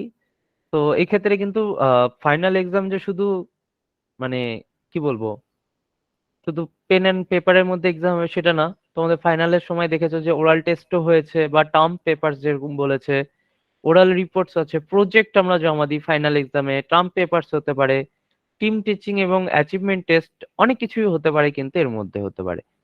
তো এর দ্বারাই কিন্তু আমরা কিন্তু তাদেরকে একটা ইভ্যালুয়েশন করে কিন্তু তারা কিন্তু সেই জায়গাটায় কিন্তু আমরা গ্রেডেশন দিতে পারি, বা প্রিভিয়াস পরবর্তী ক্লাসেও কিন্তু আপডেটেশনেরও কিন্তু ব্যবস্থা থাকে কিন্তু এই সামেটিভ এক্সামের পরবর্তীকালে কিন্তু। যদি স্যাটিসফ্যাক্টরি রেজাল্ট যদি না পায়, তাহলে সেই ক্লাসেই তাকে থেকে যেতে হয়। ওকে, তাহলে এই গেল মোটামুটি বৈশিষ্ট্যগুলো, বিশেষ করে সামেটিভ ইভ্যালুয়েশনের ক্ষেত্রে। নেক্সট হলো আমাদের পোর্টফোলিও অ্যাসেসমেন্ট বা ইভ্যালুয়েশন। পোর্টফোলিও, পোর্টফোলিও বলতে পারো যে অনেকটা কেস স্টাডির মতন, ঠিক আছে। একটা কেস স্টাডিতে আমরা দেখেছিলাম যে একটা অনেক সময় ধরে কারোর উপরে, বিশেষ করে আমরা যখন গবেষণা করে যাই, এরকমই বলতে পারো যে দীর্ঘ সময় ধরে তাদেরকে আমরা নানান ভাবে কিন্তু তাদের ইভ্যালুয়েট করে যাব। সেটা সেক্ষেত্রে আমরা প্রজেক্ট হতে পারে, অ্যাসাইনমেন্ট হতে পারে, টেস্টের দ্বারা, এবং নানান ধরনের কিন্তু অ্যাসেসমেন্ট টুলস এর দ্বারা কিন্তু ব্যবহার করে কিন্তু আমরা এই ধরনের পোর্টফোলিও কিন্তু অ্যাসেসমেন্ট করতেই পারি, যেটা কিন্তু অনেকটাই ফর্মাল হতে পারে। নেক্সট আছে হলো আমাদের স্কলাস্টিক অ্যাসেসমেন্ট। স্কলাস্টিক অ্যাসেসমেন্ট মানে স্কুলিস্টিক, এখানে কিন্তু আহ বিশেষ করে কিন্তু আমরা কিন্তু কি হচ্ছে তার কগনিটিভ এবিলিটিস সেগুলোকে যাচাই করছি, বিশেষ করে কগনিটিভ ডোমেন, নলেজ, আন্ডারস্ট্যান্ডিং, এই জায়গাগুলোর উপর বেশি গুরুত্ব দিয়ে কিন্তু জায়গাটা হয়ে থাকে। যেরকম continuous and comprehensive evaluation in such example, ঠিক আছে, ক্লাসের মধ্যে স্কলাস্টিক অ্যাসেসমেন্টের ক্ষেত্রে।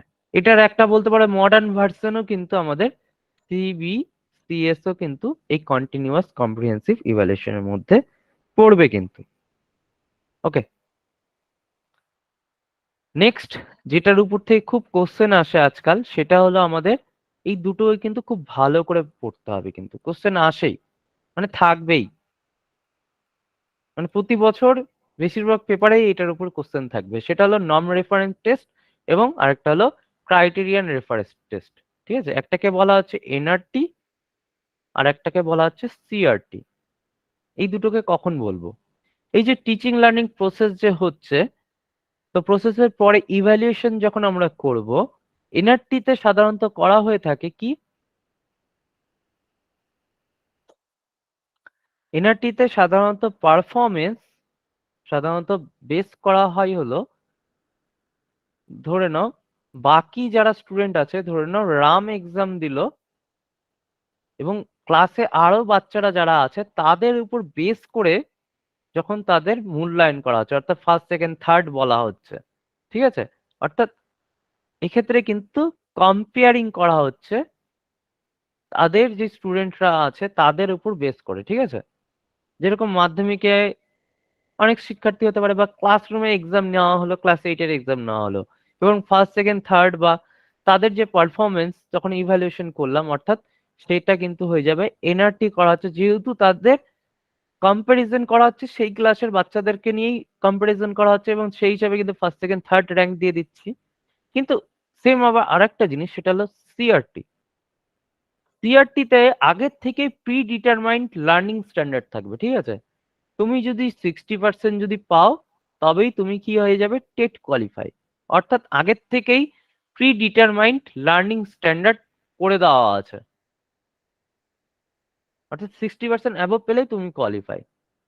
অর্থাৎ এক্ষেত্রে কিন্তু আগের থেকে একটা হলো নাম্বার বলে দেওয়া আছে যে এতর উপরে পেলেই এরা সবাই পাস। যেরকম এনআরটির এক্সাম্পল আমরা যদি বলি, সেটা হয়ে যাবে হলো আমাদের নেট এক্সাম। নেটে কি কোনো প্রি ডিটারমাইন্ড কোনো নাম্বার দেওয়া থাকে? কিন্তু আমাদের কাট অফ থাকে, আমাদের 6% স্টুডেন্টকে নেট পরীক্ষায় কোয়ালিফাই করানো হয় সাধারণত। আগে তো 3% ছিল, এখন বাড়ানো হয়েছে, 6% করা হয়েছে।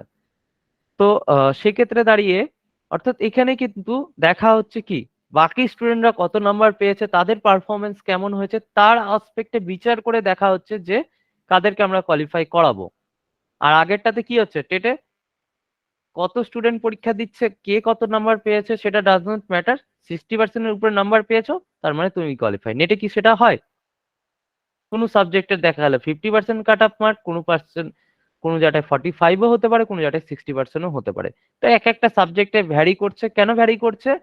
কারণ এক্ষেত্রে স্টুডেন্টদের মধ্যে কম্পারিজন দেওয়া হচ্ছে যে আমি শুধু 6% স্টুডেন্টকে কোয়ালিফাই করাবো।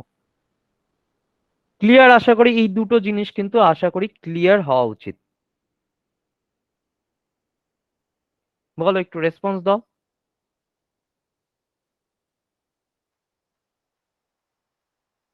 Rise the hand.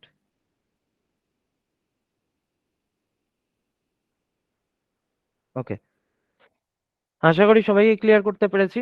তা এনআরটি আর সিআরটির উপরে যদি কোশ্চেন যদি আসে, আশা করি আমাদের ভুল হবে না, কারণ এরপরে আরো কিছু কোশ্চেন আছে যেগুলো আমরা সলভ করব, তখন কিন্তু আরো জিনিসটা ক্লিয়ার হয়ে যাবে কিন্তু। ওকে, এখানে একটা ভাগ দেওয়া আছে according to functions, according to approaches, according to nature বা রেফারেন্স ইন ইন্টারপ্রিটেশন। ঠিক আছে, সেই হিসাবে এই ক্ষেত্রে ভাগ করে দেওয়া আছে, করতে পারো। এবার আর একটা জিনিস ইম্পর্টেন্ট জিনিস হয়ে দাঁড়ায়, এটা অ্যাকচুয়ালি অ্যাসেসমেন্টের পার্ট, পরীক্ষার সময় আসে অনেক সময়। সেটা হলো assessment for learning, assessment of learning, আর অ্যাসেসমেন্ট অ্যাজ লার্নিং। কোশ্চেন আসতেই পারে এই তিনটে জিনিসের উপরে, assessment for learning, assessment of learning, আর হলো অ্যাসেসমেন্ট অ্যাজ লার্নিং।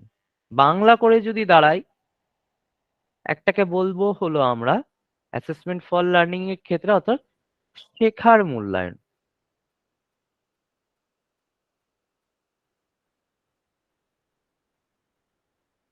শেখার মূল্যায়ন, সরি, এটা হবে হলো শেখার জন্য মূল্যায়ন, শেখার জন্য মূল্যায়ন। ওকে, নেক্সট আছে হলো আমাদের শেখার মূল্যায়ন। শেখার মূল্যায়ন,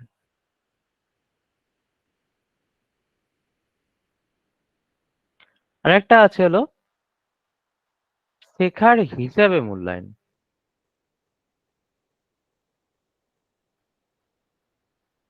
হিসেবে মূল্যায়ন। ক্লিয়ার? এবার তিনটে জিনিস আমরা একটু জেনে নিই যে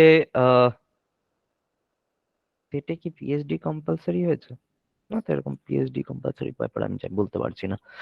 তাহলে কেন এরকম বলা হলো? Assessment for learning, assessment of learning এবং অ্যাসেসমেন্ট অ্যাজ লার্নিং। তো বেসিক কিছু পার্থক্য আছে যার জন্য কিন্তু এইভাবে বলা হয়েছে। এক্ষেত্রে অ্যাসেসমেন্ট ফর লার্নিং এ আমরা যাচাই করার চেষ্টা করি অ্যাকচুয়ালি যে লার্নিংটা হয়েছে অনেকটা ফরমেটিভ ইভ্যালুয়েশনের মধ্যে। ঠিক আছে, আমরা যে শিখছি বিশেষ করে যে লার্নারের যে লার্নিং হচ্ছে তার উপর বেস করে হয়ে থাকে কিন্তু। অর্থাৎ তার পক্ষে কোনটা বেস্ট হবে, কোনটা দিকে ফলো করে পড়াশোনা করবে, সেই জিনিসগুলো নির্ধারণের জন্য সাধারণত আমরা এই ধরনের মূল্যায়ন যখন করব সেটা কিন্তু হয়ে যাবে কিন্তু আমাদের শেখার জন্য মূল্যায়ন। অর্থাৎ learning and sometime it also refer to as formative evaluation. এবং এক্ষেত্রে দেখো যে assessment for learning focus on where the learners are learning. ঠিক আছে, অর্থাৎ সে কোথায় শিখছে সেটার উপর, এবং where they need to go and how best to get there. ওকে, তো সেই কারণে আমরা যখন অ্যাসেসমেন্ট করব অর্থাৎ আহ, কোথায় গেলে সে ভালো কিছু পেতে পারে এবং কোথায় বেস্টটা পাবে তখন জানার জন্যই কিন্তু এটা হয়ে থাকে। বিশেষ করে এটা কিন্তু থ্রু আউট লার্নিং প্রসেসের মধ্যে চলতে পারে, সেই কারণে অনেকটা বলতে পারো যে ফর্মেটিভ অ্যাসেসমেন্টের পার্টের মধ্যে পড়তে পারে। আর অ্যাসেসমেন্ট অফ লার্নিং এটা one kind of summative evaluation. Okay, assessment অর্থাৎ শেখার মূল্যায়ন। আর কি আছে? শেখার জন্য মূল্যায়ন, আমি কি শিখবো তার মূল্যায়ন করব। ঠিক আছে, আর শেখার মূল্যায়ন কতটুকু শিখলাম তার মূল্যায়ন এখানে করব। ঠিক আছে, সেই কারণে দেখো যে সামেটিভ অ্যাসেসমেন্ট। ওকে, এক্ষেত্রে আমরা কিন্তু স্টুডেন্টের কিন্তু অ্যাচিভমেন্ট দেখার চেষ্টা করি, অর্থাৎ গোল বা স্ট্যান্ডার্ডটা দেখার চেষ্টা করি সে আদৌ কতটুকু গোটা বছর পড়াশোনা করে কতটুকু শিখলো, অর্থাৎ তার আহ, যে কতটুকু আউটকাম ফুলফিল করতে পেরেছে, অর্থাৎ তার যে গোলস এবং অবজেক্টিভস আগে নির্ধারণ করে দিয়েছিল টিচার, যে ক্লাসে সারা বছর পড়াশোনা করার পর তার কতটুকু তার গোলস এবং স্ট্যান্ডার্ডটাকে ফলো করে সে কমপ্লিট করতে পেরেছে, অর্থাৎ সে কি শিখতে পেরেছে মূল কথা। ঠিক আছে, শেখার মূল্যায়ন যে কতটুকু শিখেছে সেটার মূল্যায়ন যখন আমরা করব তখন হয়ে যাবে কিন্তু অ্যাসেসমেন্ট অফ লার্নিং। নেক্সট আমরা চলে আসব যে শেখার হিসেবে মূল্যায়ন। এক্ষেত্রে শিক্ষার্থী কিন্তু নিজেই কিন্তু মূল্যায়ন করবে তার নিজের পারফরমেন্স। এক্ষেত্রে প্রথম দিকে আগে বিষয়বস্তুগুলোর মূল্যায়ন করা হচ্ছে যে কোনটা বেস্ট ছিল, তারপরে হলো আমি যতটুকু শিখেছি গোটা বছরে সেটা মূল্যায়ন করলাম।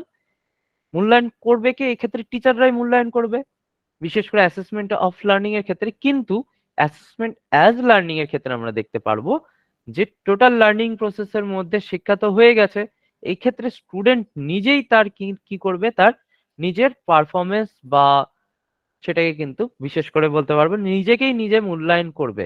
ঠিক আছে, এবং নিজেকেই একটা নাম্বার দিবে বা ডিসাইড করবে যে এখন আমার কি করা উচিত, আমি কতটুকু শিখতে পেরেছি, মানে সেলফ ইভ্যালুয়েশন করতে পারবে এবং সে আদৌ নতুন লার্নিং এর পেছনে যাবে কিনা যাবে না।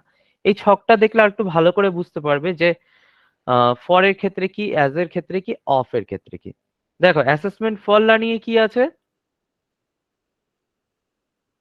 Assessment as learning. দেখো অ্যাসেসমেন্ট অ্যাজ লার্নিং কি বলেছে, occurs when students reflect on monitor their progress to inform their future learning goals। ঠিক আছে, অ্যাসেসমেন্ট অ্যাজ লার্নিং যে আমি কতটুকু শিখেছি স্টুডেন্ট নিজেই অ্যাসেস করছে সবকিছুই কিন্তু এক্ষেত্রে হবে।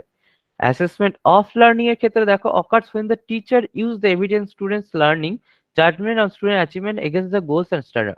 অফ এর ক্ষেত্রে অর্থাৎ যেটা হলো আমাদের সামেটিভ ইভ্যালুয়েশন, আর ফরে হলো আমাদের বিশেষ করে ফর্মেটিভ। ফর দিয়ে মনে রাখবে কি অনেকটা ফর্মেটিভ ইভ্যালুয়েশন, অফ দিয়ে মনে রাখবে যে সামেটিভ ইভ্যালুয়েশন, অ্যাজ দিয়ে মনে রাখবে স্টুডেন্ট যখন নিজেকেই যখন ইভ্যালুয়েট করছে এবং নিজেকে একটা নাম্বার দিচ্ছে নিজের ব্যাপারে, নিজের পারফরমেন্সটা কতটুকু সে নিজে জানতে পেরেছে, অর্থাৎ স্টুডেন্ট নিজেকে নিজে অ্যাসেস করছে, তখন সেই জিনিসটা হয়ে দাঁড়াবে হলো অ্যাসেসমেন্ট অ্যাজ লার্নিং। দেখো আমাদের একটু ফাস্টলি পড়াতে হয়েছে। সময়টা যেহেতু একটু কম ছিল, কারণটা হলো যে তোমাদের কিছুটা কোশ্চেনও বোঝাতে, মানে সিলেবাসটাও সম্পর্কে একটু আলোচনা হলো, এবং একটু টপিকটাও একটু জানানো হলো, এবং তাছাড়া কিছু কোশ্চেনও রাখা আছে। এবার আমরা আমাদের কোশ্চেনে চলে আসবো। আশা করি এখন যেটুকু পড়ানো হলো, তোমাদের কারো কোনো কোশ্চেন থাকলে বলতে পারো। একটু ফাস্টলি করা হয়েছে, আর একটু মানে রাখা হয়েছে অনেকটা, একদিনে তো সবকিছু সম্ভব না। তো ওভারঅল একটা ধারণা দেওয়ার চেষ্টা করা হলো বাকি জিনিসগুলো থেকে, মানে বিশেষ করে এইটুকু যেটুকু টপিকটা পড়ানো হলো। কারোর যদি কোনো যদি প্রশ্ন যদি থাকে করতে পারো। অ্যাসেসমেন্ট আর ইভ্যালুয়েশন ডিফারেন্স কি স্যার? এটা তো তখন তো বলাই হলো, ওই যে ছক দিয়ে দিয়ে প্রথম দিকেই বলা হয়েছিল এটা। আমরা বলেছিলাম যে অ্যাসেসমেন্ট আর ইভ্যালুয়েশনের ক্ষেত্রে আমরা বিশেষ করে মেজারমেন্টের ক্ষেত্রে কি করি,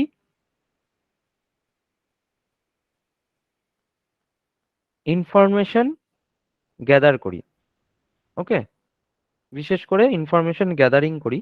কে কোন সাবজেক্টে কি পেয়েছে সেটা হয়ে যায় হলো মেজারমেন্ট, অর্থাৎ আমরা মেজার করছি। কেউ অঙ্কে 12 পেয়েছে, কেউ 10 পেয়েছে, কেউ 9 পেয়েছে, অর্থাৎ কোনো একটা ডেটা আমরা যখন কালেকশন করি সেটা হয়ে যাবে আমাদের মেজারমেন্টের পার্ট, অর্থাৎ পরিমাপ করছি।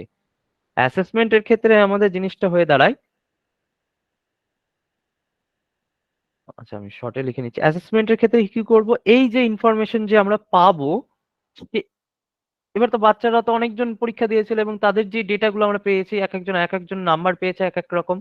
এবার কি করব, যখন আমরা স্টুডেন্টদের মধ্যে আমরা কম্প্যারিজন করব তাদের নাম্বারের ভিত্তিতে, ঠিক আছে, তারা যে নাম্বার পেয়েছে, যে ইনফরমেশন গুলোর যখন আমরা কম্প্যারিজন করব, তথ্যগুলো যেগুলো পেয়েছি যে নাম্বারগুলো, সেগুলোর বেসিসে যখন কম্প্যারিজন করব, রামের সাথে যদু, যদুর সাথে মধু, এইভাবে যখন কম্প্যারিজন করবো এক একজনের নাম্বার, তখন সেটাকে বলবো অ্যাসেসমেন্ট।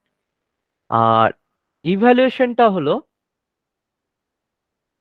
কম্প্যারিজন তো করবোই, ঠিক আছে, কম্প্যারিজন করব দুই বা ততোধিক ইনফরমেশন, সেট অফ ইনফরমেশনের উপর, প্লাস এক্ষেত্রে আমরা আরেকটা জিনিস করব, সেটা হলো প্লেসমেন্ট অফ ভ্যালু। ঠিক আছে, প্লেসমেন্ট অফ ভ্যালু। ওকে, অর্থাৎ এক্ষেত্রে আমরা জাজমেন্ট করব, আগেরটাকে কম্পেয়ার করব, এক্ষেত্রে কম্পেয়ারও করব এবং একটা হলো জাজও করব, যে ভালো মন্দ গুণ বিচার সেটা করব, ঠিক আছে, অর্থাৎ মূল্যায়ন করব, একটা মূল্য আরোপ করব, ঠিক আছে, মূল্য আরোপ, কোনো কিছু একটা মূল্য আরোপ করব, তখনই জিনিসটা হয় যে মূল্যায়ন, অর্থাৎ একটা গুণের ব্যাপার চলে আসবে কিন্তু, ঠিক আছে। আশা করি বুঝতে পেরেছো যার এটা কনফিউশন ছিল। হ্যাঁ, নোটস গুলো সবাই পেয়ে যাবে, প্লাস ক্লাসের ভিডিও পেয়ে যাবে। স্যার বলে দিবে কিভাবে পাবে, লাস্ট পর্যন্ত থাকো, বলে দিচ্ছি। আচ্ছা, সময় বেশি নেই, আমরা কিছু কোশ্চেন করব, ঠিক আছে।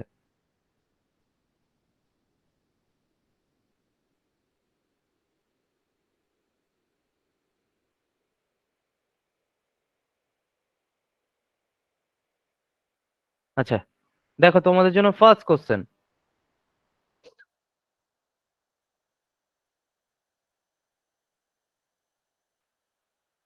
বেশি সময় আর নিব না তোমাদের কাছ থেকে, তোমরা একটু ফার্স্টলি অ্যান্সার দেওয়ার চেষ্টা করো কি হবে। আচ্ছা, কে বলছে 1 নাম্বার, তাই তো? কি বলেছে, the performance of a student is compare with another student in which types of test? কে বলছে সিআরটি? এটা সিআরটি হবে নাকি অন্য কিছু হবে? আচ্ছা, কে বলছে 4? যে ক্লাস মন দিয়ে করেছে সে ঠিকঠাক করবে, আর যে মন দিয়ে ক্লাস করেনি তার কিন্তু ভুল। বেশিরভাগই দেখা যাচ্ছে যে ভুল অ্যান্সার হয়েছে।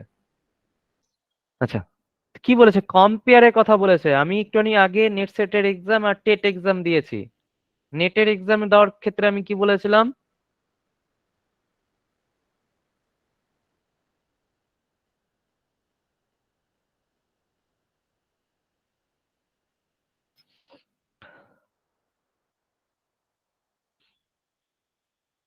তো তোমাদের নেটের এক্সাম দেওয়ার ক্ষেত্রে আমি বলেছিলাম যে এনআরটির সাথে, তাই তো, কম্পেয়ার করা হচ্ছে তোমার পারফরমেন্সের সাথে বাকি ক্লাসের বাচ্চাদেরও পারফরমেন্স কম্পেয়ার করা হচ্ছে। আর ক্রাইটেরিয়ান রেফারেন্স টেস্টে আগের থেকে প্রি ডিটারমাইন্ড কোনো ক্রাইটেরিয়া আছে, 60% অ্যাবভ পেলেই কোয়ালিফাই, অর্থাৎ টেট এক্সাম বা সিটেট এক্সাম। আর নেটের ক্ষেত্রে কি আছে, সরি এনআরটির ক্ষেত্রে কি হচ্ছে যে নেট এক্সাম, নেট এক্সামে আমরা দেখতে পাচ্ছি কি যে পারফরমেন্স তোমাদের কি হচ্ছে, আমরা কম্পেয়ার করার চেষ্টা করছি বাকি স্টুডেন্টদের সাথে, তবেই না আমাকে 6% কোয়ালিফাই করছি। তাহলে অর্থাৎ এনআরটি হয়ে যাবে হলো অ্যান্সার, সিআরটি তো হবেই না। চলো নেক্সট কোশ্চেন।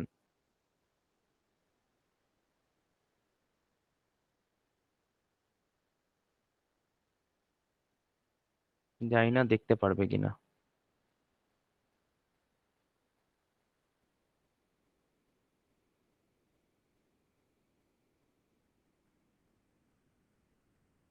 আচ্ছা একটু দেখে নাও। উম, এখান থেকে পড়ে, below are the given statement pertaining to evaluation system identify those which correctly explaining them. ঠিক আছে, কোনটাকে এক্সপ্লেনিং সঠিক রয়েছে আর কোনটার ভুল রয়েছে সেগুলোকে এক্ষেত্রে রাখতে বলেছে। কারেক্ট এক্সপ্লেনেশন যেগুলো ঠিকঠাক আছে সেগুলো কথা এখানে বলা হয়েছে।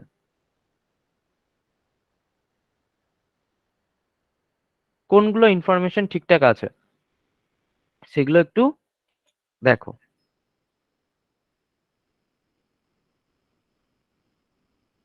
কাট আপ নির্ভর করছে এনআরটি তে, ঠিক রাইট।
আই থিঙ্ক 1 4 4, আটটাকে সঠিক ধরবো আমি। 3, লটারি খেলা চলছে।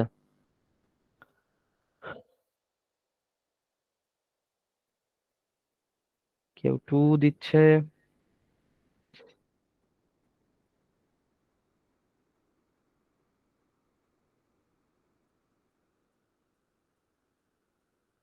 দাঁড়া আমি বলে দিচ্ছি কোনটা হবে অ্যান্সার। একটু ভালো করে দেখো, লটারি খেলা না করে একটু মন দিয়ে পড়ে দেখো কোনটা বেস্ট অপশন হতে পারে।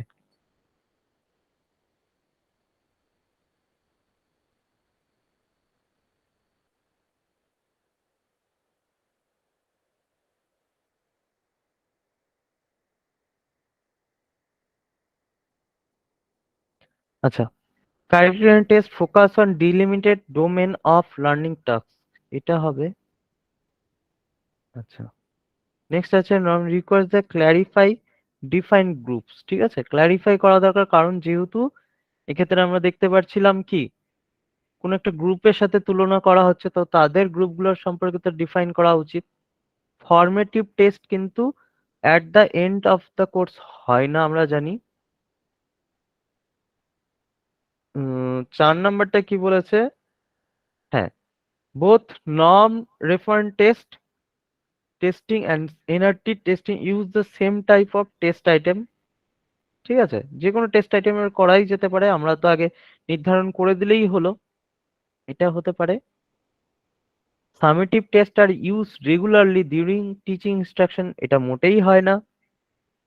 আচ্ছা, mastery test are example of NRT না, এটা সিআরটির এক্সাম্পল, মনে রাখবে, আমি এটা ভুলে গেছিলাম তোমাদেরকে বলতে। তো মাস্টারি টেস্ট বা মাস্টারি লার্নিং এই শব্দটা যদি থাকে তাহলে সেটাকে কিন্তু আমরা ক্রাইটেরিয়ান রেফারেন্স টেস্টের মধ্যে ফেলবো। ওকে, ক্লিয়ার? তাহলে এটার কি দাঁড়ালো শেষমেশ? 1 2 4, অর্থাৎ 2 নাম্বারটা অ্যান্সার হয়ে দাঁড়ালো।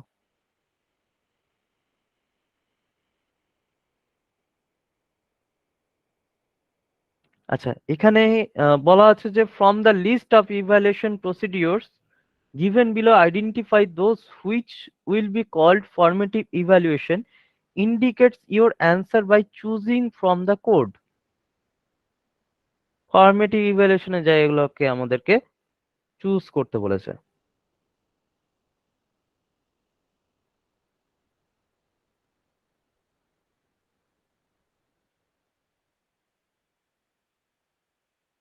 তো ফরমেটিভ ইভ্যালুয়েশনের সাথে কোনগুলো যাচ্ছে একটু ট্রাই করো।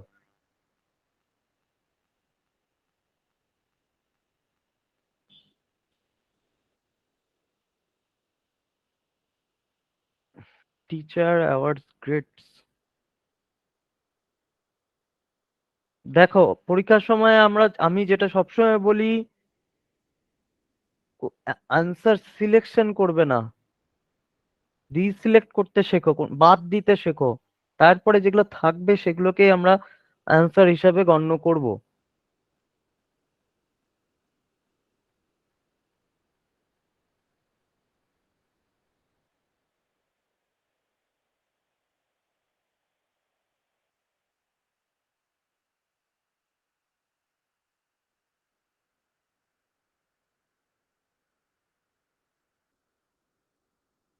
এটা তো হবেই না, transact after having course work.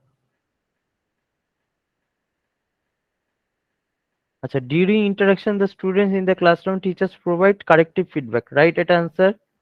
আচ্ছা, the teachers give marks for the student on a unit test, হবে না এটা।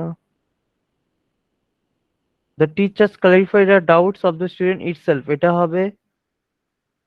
Overall person of the student as reportedly parents at every 3 months interval, এরকম ওভারঅল কিছু। The learner motivation raised by the teachers through the question answer session, এটা 4 number কোশ্চেনটা হবে, কারণ ডিটা আসছে কিন্তু বাকিগুলোতে সবই উল্টো পাল্টা হয়ে আছে, তাহলে 4 নাম্বার অপশনটা হবে। আচ্ছা,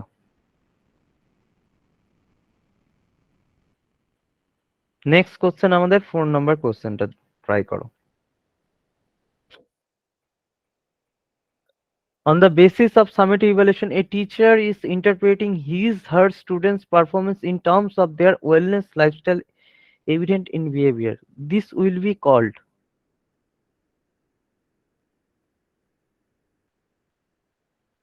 1 number.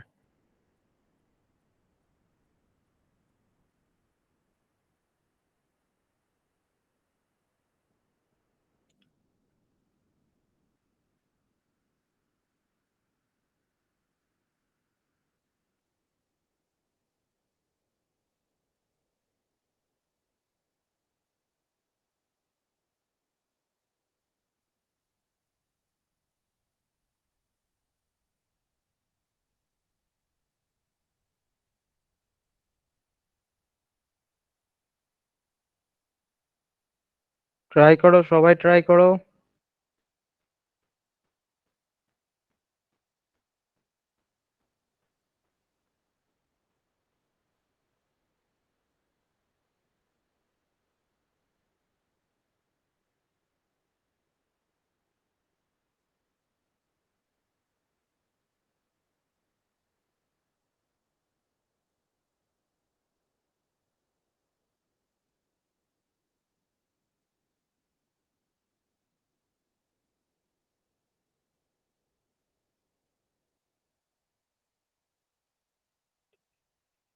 Interpreting his/her student performance in terms of their,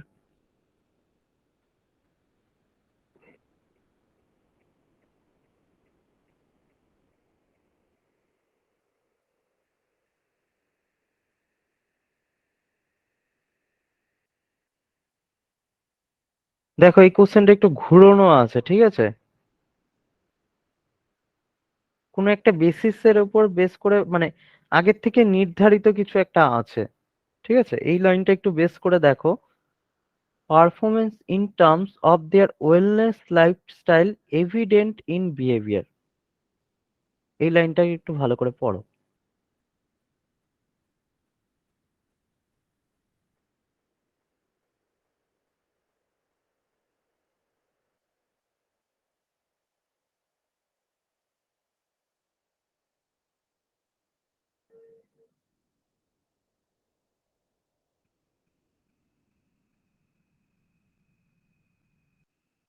lottery খেলা হচ্ছে। আচ্ছা বলে দিই, এটা হলো ক্রাইটেরিয়ান রেফারেন্স টেস্ট হবে, সিআরটি হবে।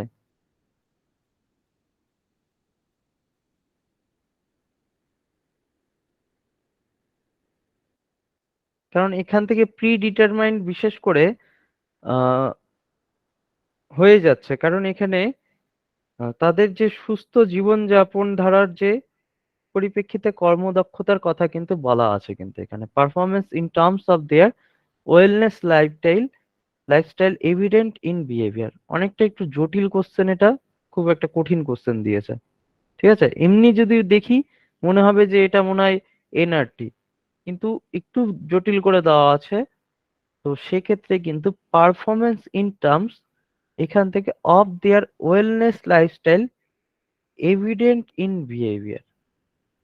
ঠিক আছে, এভিডেন্ট ইন বিহেভিয়ার অ্যাসপেক্টটা বলেছে বলেই, এই ওয়ার্ডটা ইউজ করেছে বলেই সিআরটির আন্ডারে পড়ে গেছে আনসারটা। চলো নেক্সট কোশ্চেন আমরা চলে আসবো।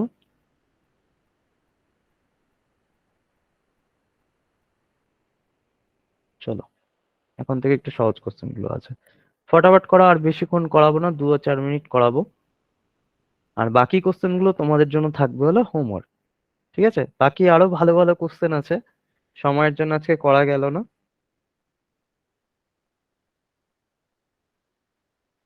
উম, বাংলাটা বলুন।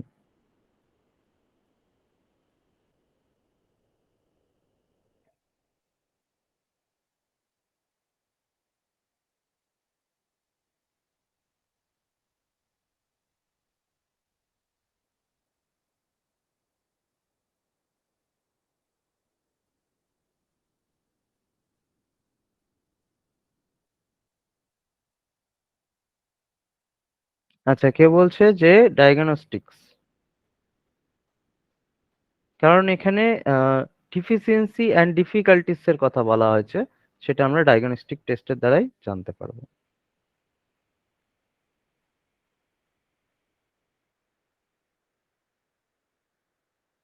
এখানে নেক্সট কোশ্চেনে আছে কি, feedback during the teaching learning process, তাহলে এটাই হয়ে যাবে কি ফরমেটিভ ইভ্যালুয়েশন। নেক্সট কোশ্চেন, এটা 2 নম্বর কোশ্চেন আমরা চলে এসেছি। হিস্টোরিটা একটু,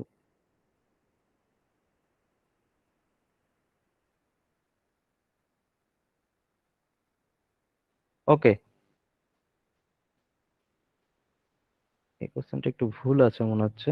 আচ্ছা অন্য কোশ্চেনে যাচ্ছি।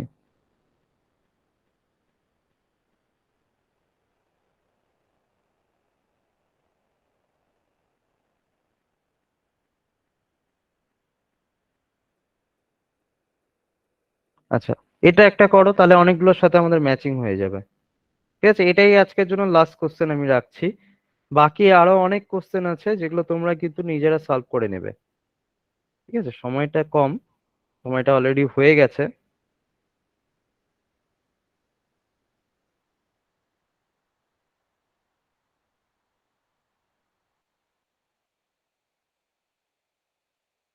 কোনটার সাথে কোনটা যেতে পারে?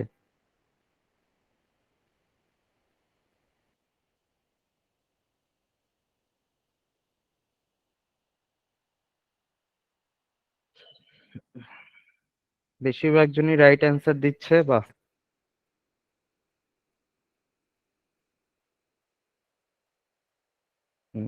স্যারকে বলে দেবে, আমি আগের আগের ক্লাসে আমি বলতে পারছি না।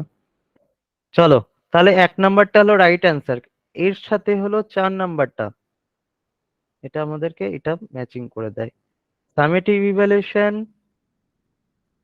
আমরা জাজমেন্ট করতে পারি। নর্ম রেফারেন্স টেস্টে আমরা কি করছি, comparing the students and performance with that others.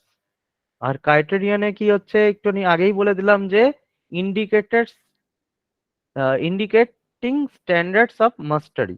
Clear? চলো, তাহলে আমার ক্লাসটা আপাতত এতটুকুই থাকলো। আর আরো অনেক কোশ্চেন আছে, ম্যাচিং আছে, ঠিক আছে, যেগুলো তোমরা নিজেরা করবে। প্লাস কেন কোন এই যে ফর্মেটিভ অ্যাসেসমেন্ট অফ ইভ্যালুয়েশন, অনেক কোশ্চেন আছে যেগুলো তোমরা কিন্তু করবে।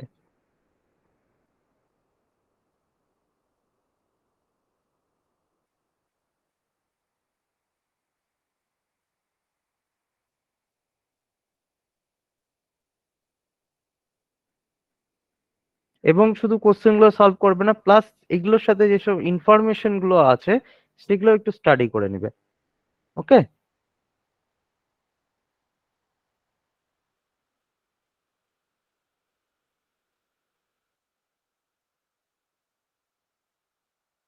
ওকে,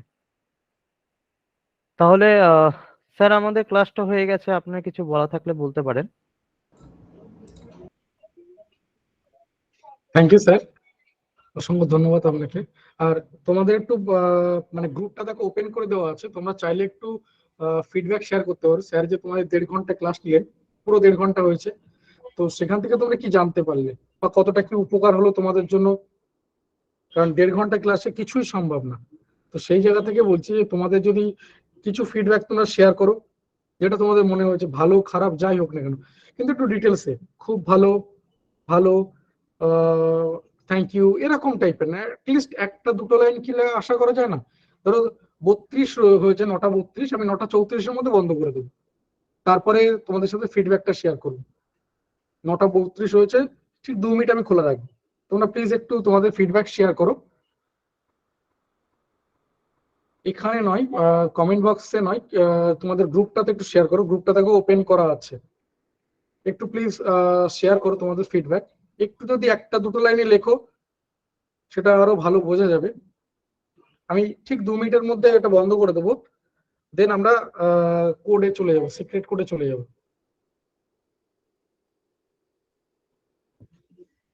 একটু প্লিজ শেয়ার করো।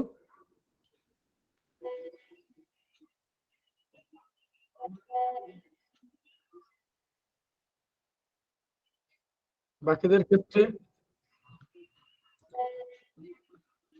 1.5 মিনিটও নেই, তারপর আমরা একটা গ্রুপটা বন্ধ করে দেবো। একটু প্লিজ তোমরা শেয়ার করো, কিন্তু এইরকম না মানে খুব ভালো ভালো ভালো স্যার, এরকম না, মানে যতটুকু যা মনে হয়েছে। কারণ কি, আমি যে গতকালও বলছিলাম যে আমাদেরও তো সেলফ ইভ্যালুয়েশনের দরকার আছে না।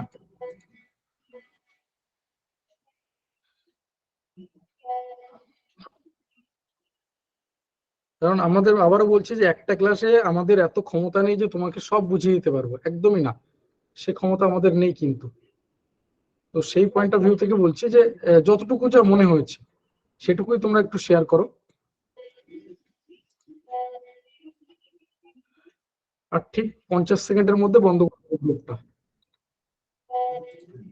50 সেকেন্ড বাকি আছে, 50 সেকেন্ডের মধ্যে আমরা বন্ধ করে দেবো।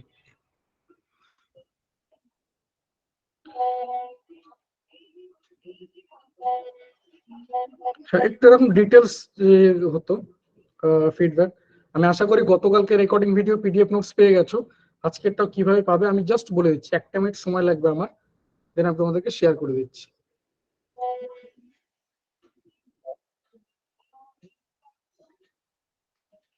একটু প্লিজ আর একটু যদি কেউ শেয়ার করো তোমাদের ফিডব্যাক। আর 10 সেকেন্ড মতো বাকি আছে, তারপর আমরা গ্রুপটা বন্ধ করে দেবো। একটু প্লিজ শেয়ার করো। 9টা 34-এ বলেছিলাম বন্ধ করে দেবো, 9টা 34 ছাড়িয়ে গেলে বন্ধ করে দেবো।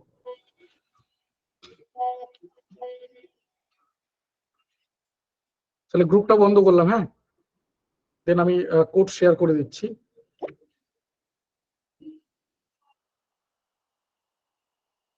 কোড যেটা রয়েছে সেটা কিন্তু কখনো স্ক্রিনশট নেবে না। স্ক্রিনশট নিলে কি হবে, কারণ এটা কিন্তু অটোমেটিক যাবে। ধরো এখনো যদি বলি 140+ রয়েছে, তো 140 জনকে তো কোনোভাবে আমাকে ম্যানুয়ালি পাঠানো সম্ভব না, তো এটা কিন্তু অটোমেটিক যাবে। তো কোড যেটা রয়েছে একটা ওয়ার্ড বা গ্রুপ অফ ওয়ার্ড থাকবে, সেই ওয়ার্ডটাকে একটা নাম্বার দিয়ে দেওয়া হচ্ছে, ওখানে সব কিছু লেখা থাকবে। আমি শেয়ার করছি তো, ওটা কিন্তু লিখে পাঠাবে, লিখে পাঠাবে, কোনোভাবে স্ক্রিনশট নিয়ে পাঠাবে না। আবারও বলছি, স্ক্রিনশট কিন্তু অটোমেশন রিড করতে পারে না। অটোমেশন কিন্তু স্ক্রিনশট রিড করতে পারে না, অর্থাৎ ওখানে যে তোমাদের সাথে সিক্রেট কোড শেয়ার করছি, অটোমেশনে ওই সিক্রেট কোড শেয়ার করা আছে। তুমি যখনই ওটা করবে, ও মানে ইয়ে করতে পারবে, রিড করতে পারবে, তো সেখান থেকে কিন্তু তোমার কাছে অটোমেটিক ওটা চলে যাবে। ঠিক আছে? এবং রাত 10টার মধ্যে কিন্তু পাঠিয়ে দেবে। রাত 10টার পর হলে আর কিন্তু হবে না, অর্থাৎ ধরো আমি ক্লাসটা ছেড়ে উঠবো, 10টার পর পর আমি এই অটোমেশনের জায়গাটা বন্ধ করে দেবো। তারপর থেকে যদি কেউ পাঠাতেও থাকো, তাহলেও কিন্তু সেটা অ্যাকসেপ্ট হবে না। এমন নয় যে অনেক বড়, তোমার অনেক সময় লাগবে, কিছুই না। আমি শেয়ার করছি, এটা রয়েছে আমাদের কোড, এই যে এইটুকু, এটা তোমাকে এখানে হাইলাইট করা রয়েছে এইটা, আর এইটা হচ্ছে নাম্বার 9804418987। অন্য কোথাও কোনো কিছু পাঠাবে না, অনলি হোয়াটসঅ্যাপ করবে, টেক্সট বা অন্য কোনো মোডে পাঠাবে না, সেক্ষেত্রে কিন্তু যাবে না। আমি আবারও বলছি, রিপিটেডলি বলছি যে স্ক্রিনশট নিলে হবে না, নাম্বার 1। নাম্বার 2, ওই নাম্বারে পাঠাতে হবে 9804418987, এই নাম্বার থেকে গ্রুপে রেগুলার মেসেজ করা হয়, রেগুলার এই নাম্বার থেকে গ্রুপে মেসেজ করা হয়। অনলি কনসেপ্ট ইজ পাওয়ার, এই শুধু এইটুকু লিখবে, আর কিছু লিখবে না, তোমার নাম, ফোন নাম্বার, আদার্স কোনো কিছু, হাই স্যার, হ্যালো স্যার, কিচ্ছু লিখবে না প্লিজ। এটা বুঝতে পারছো যে একটা নাম্বারের উপর এতগুলো মেসেজ এট এ টাইম হবে, তো সেই জায়গা থেকে বলছি প্লিজ অন্য কোনো ডিটেলস শেয়ার করবে না, ইভেন তোমার নামটা পর্যন্ত শেয়ার করবে না, শুধু লিখবে কনসেপ্ট ইজ পাওয়ার, আর কিচ্ছু লিখবে না, দেন পাঠাবে এটা 9804418987।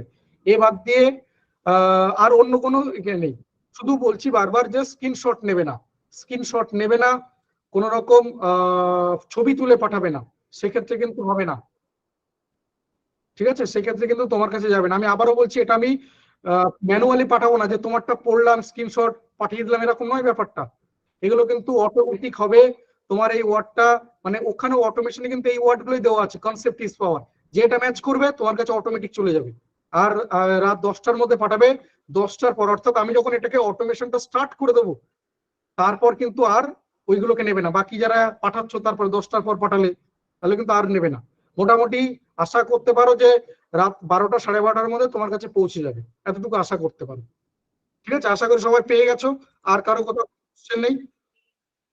যদি কেউ কিছু বলতে চাও, আমি মাইকটা আনমিউট করে দিচ্ছি, চাইলে কথা বলতে পারো, যেহেতু আমাদের এত রয়েছে, সবাই যে যার মতো নাম্বারটা একবার বলুন।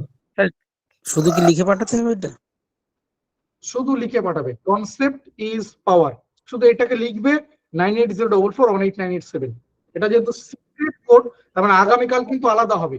সিক্রেট কোড কখনোই, আমি তোমাদের সাথে যখন এটাকে ওপেন করে দিলাম, তাহলে এটা কিন্তু আর সিক্রেট থাকলো না, আগামীকাল কিন্তু আবারও নতুন কোড আসবে।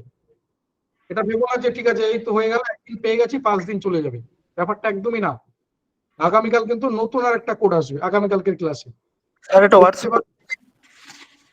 হোয়াটসঅ্যাপ, অনলি হোয়াটসঅ্যাপ করবে, টেক্সট মেসেজ বা অন্য কোনো মোডে পাঠাবে না, অনলি হোয়াটসঅ্যাপ করবে, কনসেপ্ট ইজ পাওয়ার, এই নাম্বারে পাঠাবে 9804418987, এই নাম্বারে আমাকে হোয়াটসঅ্যাপ করবে। Sir thank you sir. বলো। স্যার বলছিলাম সেকেন্ড ইনস্টলমেন্টটা আমার বাকি আছে স্যার, ফোন পেতে টাকা ছিল না, দিতে পারিনি, তো স্যার বলছি কত দিতে হবে স্যার সেকেন্ড ইনস্টলমেন্টে? আমাকে ফোন করে নিও ভাই। আচ্ছা আচ্ছা ঠিক আছে স্যার, স্যার পরে আমাকে ফোন করবে। ঠিক আছে। ঠিক আছে স্যার বলছিলাম সাবজেক্ট ওয়াইজ, স্যার বলছিলাম সাবজেক্টের যে আলাদা ল্যাঙ্গুয়েজ সাবজেক্ট আছে, সেজন্য আপনি গ্রুপ দেবেন বলেছিলেন, সেই গ্রুপগুলো শেয়ার করবেন বলেছিলেন। অলরেডি শেয়ার, যা বলা হয় তা করা হয়, অলরেডি তোমাদের হোয়াটসঅ্যাপ গ্রুপে শেয়ার করে দিয়েছি কোন কোন সাবজেক্ট হবে, এবং সাবজেক্ট ওয়াইজ আলাদা আলাদা হোয়াটসঅ্যাপ গ্রুপ আমি শেয়ার করে দিয়েছি। কি দিয়েছিলাম তো আজকে? Yes sir. তাহলে দিয়েছিলাম স্যার। তাহলে এটা তো আমাকে ইন্ডিভিজুয়ালি কোনো কিছু সম্ভব না, সম্ভব এটা কখনো? স্যার একটু মক টেস্টের ব্যাপারে বলবেন প্লিজ। মক টেস্টে থাকবে, মানে আমি একদম লাস্ট দিনে নিয়ে এগুলো বলবো, আবারও বলছি যে আনলিমিটেড মক টেস্টের ব্যবস্থা থাকবে, সেটা ফার্স্ট পেপার বলো বা সাবজেক্ট পেপার বলো, আনলিমিটেড মক সেটা টেস্ট। কি গ্রুপেই বলা হবে? গ্রুপে আমি বলে দেবো যে পঞ্চম দিনে আমাদের ক্লাসে রয়েছে, সেখানে আমি সবকিছু ডিটেলস বলে দেবো যে কিভাবে হবে, কি হবে না হবে, ওগুলো তুমি বিভিন্ন অ্যাপ, মোবাইল অ্যাপ বা ওয়েবসাইটের মাধ্যমে দিতে পারো, যার যেটাতে সুবিধা হবে। তুমি মোবাইল অ্যাপেও দিতে পারো। স্যার আপনি বলে দিলেন যে ফেসবুকের একটা লিংক শেয়ার করবেন। ফেসবুকের গ্রুপে লিংক অনেক আগে শেয়ার করে দিয়েছি, আমি আজ আরো একবার শেয়ার করে দেবো। যারা ফেসবুক গ্রুপে আছো তারা দেখো, ওখানে প্রতিদিন যা যা বেরোচ্ছে সব ওখানে শেয়ার করা হয়, যা যা বেরোচ্ছে, সেটা যদি পিএইচডি হয় পিএইচডি, সেটা যদি পুলিশ হয় পুলিশ, সবকিছু, যে কোনো ডিটেলস। স্যার একটা কথা বলছিলাম স্যার। হ্যাঁ বলো। স্যার বলছি যে আমার সাবজেক্ট এডুকেশন, তবে এডুকেশনের গ্রুপটাতে জয়েন করেছি, তো আমি গ্রুপটাতে জয়েন করেছি এডুকেশনতে, পেড ভার্সনের কোচিং স্যার আমি মানে নিতে কি পারবো স্যার সাবজেক্টের? হ্যাঁ আমি তো বললাম এই নিয়ে আমি কথা বলবো, 5 তারিখে আমি কথা বলবো, যেদিন আমার পূর্ণাঙ্গ ক্লাস থাকবে আমি ওই দিন এইসব নিয়ে বিস্তারিত কথা বলবো। আচ্ছা sir, okay okay okay sir, thank you. Sir বলছি আমার সংস্কৃত সাবজেক্টে গ্রুপ কি হবে? হ্যাঁ বলো। সংস্কৃত সাবজেক্টে গ্রুপ কি হবে? সংস্কৃত পড়তে নেই, আমি সংস্কৃত তোমাকে লাইভ ক্লাস হবে, লাইভ ক্লাস হবে। আর যদি কারো বলার থাকে আগামীকাল রাত 8টা থেকে স্যার বলছি সিক্রেট কোডটা কি এখনই পাঠিয়ে দেবো? হ্যাঁ এখনই পাঠিয়ে দেবো, এইটুকু তো। স্যার বলছি সিক্রেট কোডটা কি এখনই ওই নাম্বারে পাঠিয়ে দেবো? হ্যাঁ বাবা, হ্যাঁ এইটুকু পাঠাতে। হ্যালো স্যার, পলিটিক্যাল সায়েন্সের কোনো গ্রুপ হবে না? আমি শেয়ার করে দেবো ভাই, একটু সময় দাও, আমি সবকিছু যা আছে আমি শেয়ার করে দেবো তোমাদের সাথে। কারণ ওগুলো এমন নয় যে আমার কোনো, ওগুলো বলছি সংস্কৃতে কি গ্রুপ হবে? সংস্কৃত সাবজেক্টে কি গ্রুপ হবে স্যার? শেয়ার করে দেবো। হ্যালো স্যার, বলছি সংস্কৃত সাবজেক্টে কি গ্রুপ হবে? হ্যাঁ বলছি তো, আমি তো শেয়ার করবো। ওকে স্যার, ওকে ওকে। চলো তাহলে আমি এই পর্যন্ত রাখলাম। তাহলে আগামীকাল রাত 8টা থেকে রিসার্চ অ্যাপটিটিউডের ক্লাস থাকবে, মিস করবে না। টিচিং যতটা গুরুত্বপূর্ণ দেখলে রিসার্চও কিন্তু ঠিক ততটাই। বিশেষ করে আগামী দিনে তুমি যখন এই ফিল্ডে নামবে, বিশেষ করে যাদের সাবজেক্ট সোশ্যাল সায়েন্স, তারা অন্তত রিসার্চের এই জায়গাটা বাদ দিতে পারবে না। রিসার্চ এগুলো বাদ দিতে পারবে না। হ্যাঁ বলো। স্যার ওই কনসেপ্ট ইজ পাওয়ার এটা রাইট করে ওই নম্বরে সেন্ড করে দেবো, তাই তো? হ্যাঁ হ্যাঁ, শুধু এটুকু লিখবে, কনসেপ্ট ইজ পাওয়ার, দেন 9804418987 এই নাম্বারে পাঠিয়ে দেবে। দেখো একজন গ্রুপে নাম্বারও লিখে দিয়েছে। হ্যাঁ স্যার, যেটা বলছিলাম একটা ওই কম্পিউটার সায়েন্সের ওই ব্যাপারটা একটু মাথায় রাখবেন, মেসেজ করেছিলাম আপনাকে। ঠিক আছে, কম্পিউটার সায়েন্স তো দেখেছি, আমার কাছে অ্যাভেলেবেল এই মুহূর্তে নেই এখনো, চেষ্টা করছি। আমাদের তো স্টুডেন্ট কম সব জায়গায়, তো এই কম্পিউটার সায়েন্সের অ্যাভেলেবল স্টুডেন্ট নেই, তো অল্প সংখ্যক স্টুডেন্ট, আমাদের একটু সুবিধা হইতে চলে স্যার। ইজিলি রাখলাম তাহলে, আর কারো কিছু বলার নেই তো? তাহলে রাখি। থ্যাংক ইউ সবাইকে। আগামীকাল ক্লাস মিস করবে না, রাত 8টা থেকে ক্লাস থাকবে এবং আমি সময় নেব না। এই যে বললাম যে আসবে, আমি শেয়ার করে দিলাম। 2 মিনিট ওখানে নিয়েছিলাম, একদম মাপা 2 মিনিট নিয়েছি, 2 মিনিট থেকে 2.5 মিনিট হতে পারে ম্যাক্সিমাম। আর তারপরে কোডও শেয়ার করেছি তার সাথে সাথে। দেন এবার তোমাদের সাথে জাস্ট এমনি কথা হচ্ছে, আর কোনো কিছু না। এই যে আমি তোমাদের এক্সট্রা সময় নেবো বা এক্সট্রা তোমাদেরকে সময় নিয়ে আটকে রাখবো, একদমই না।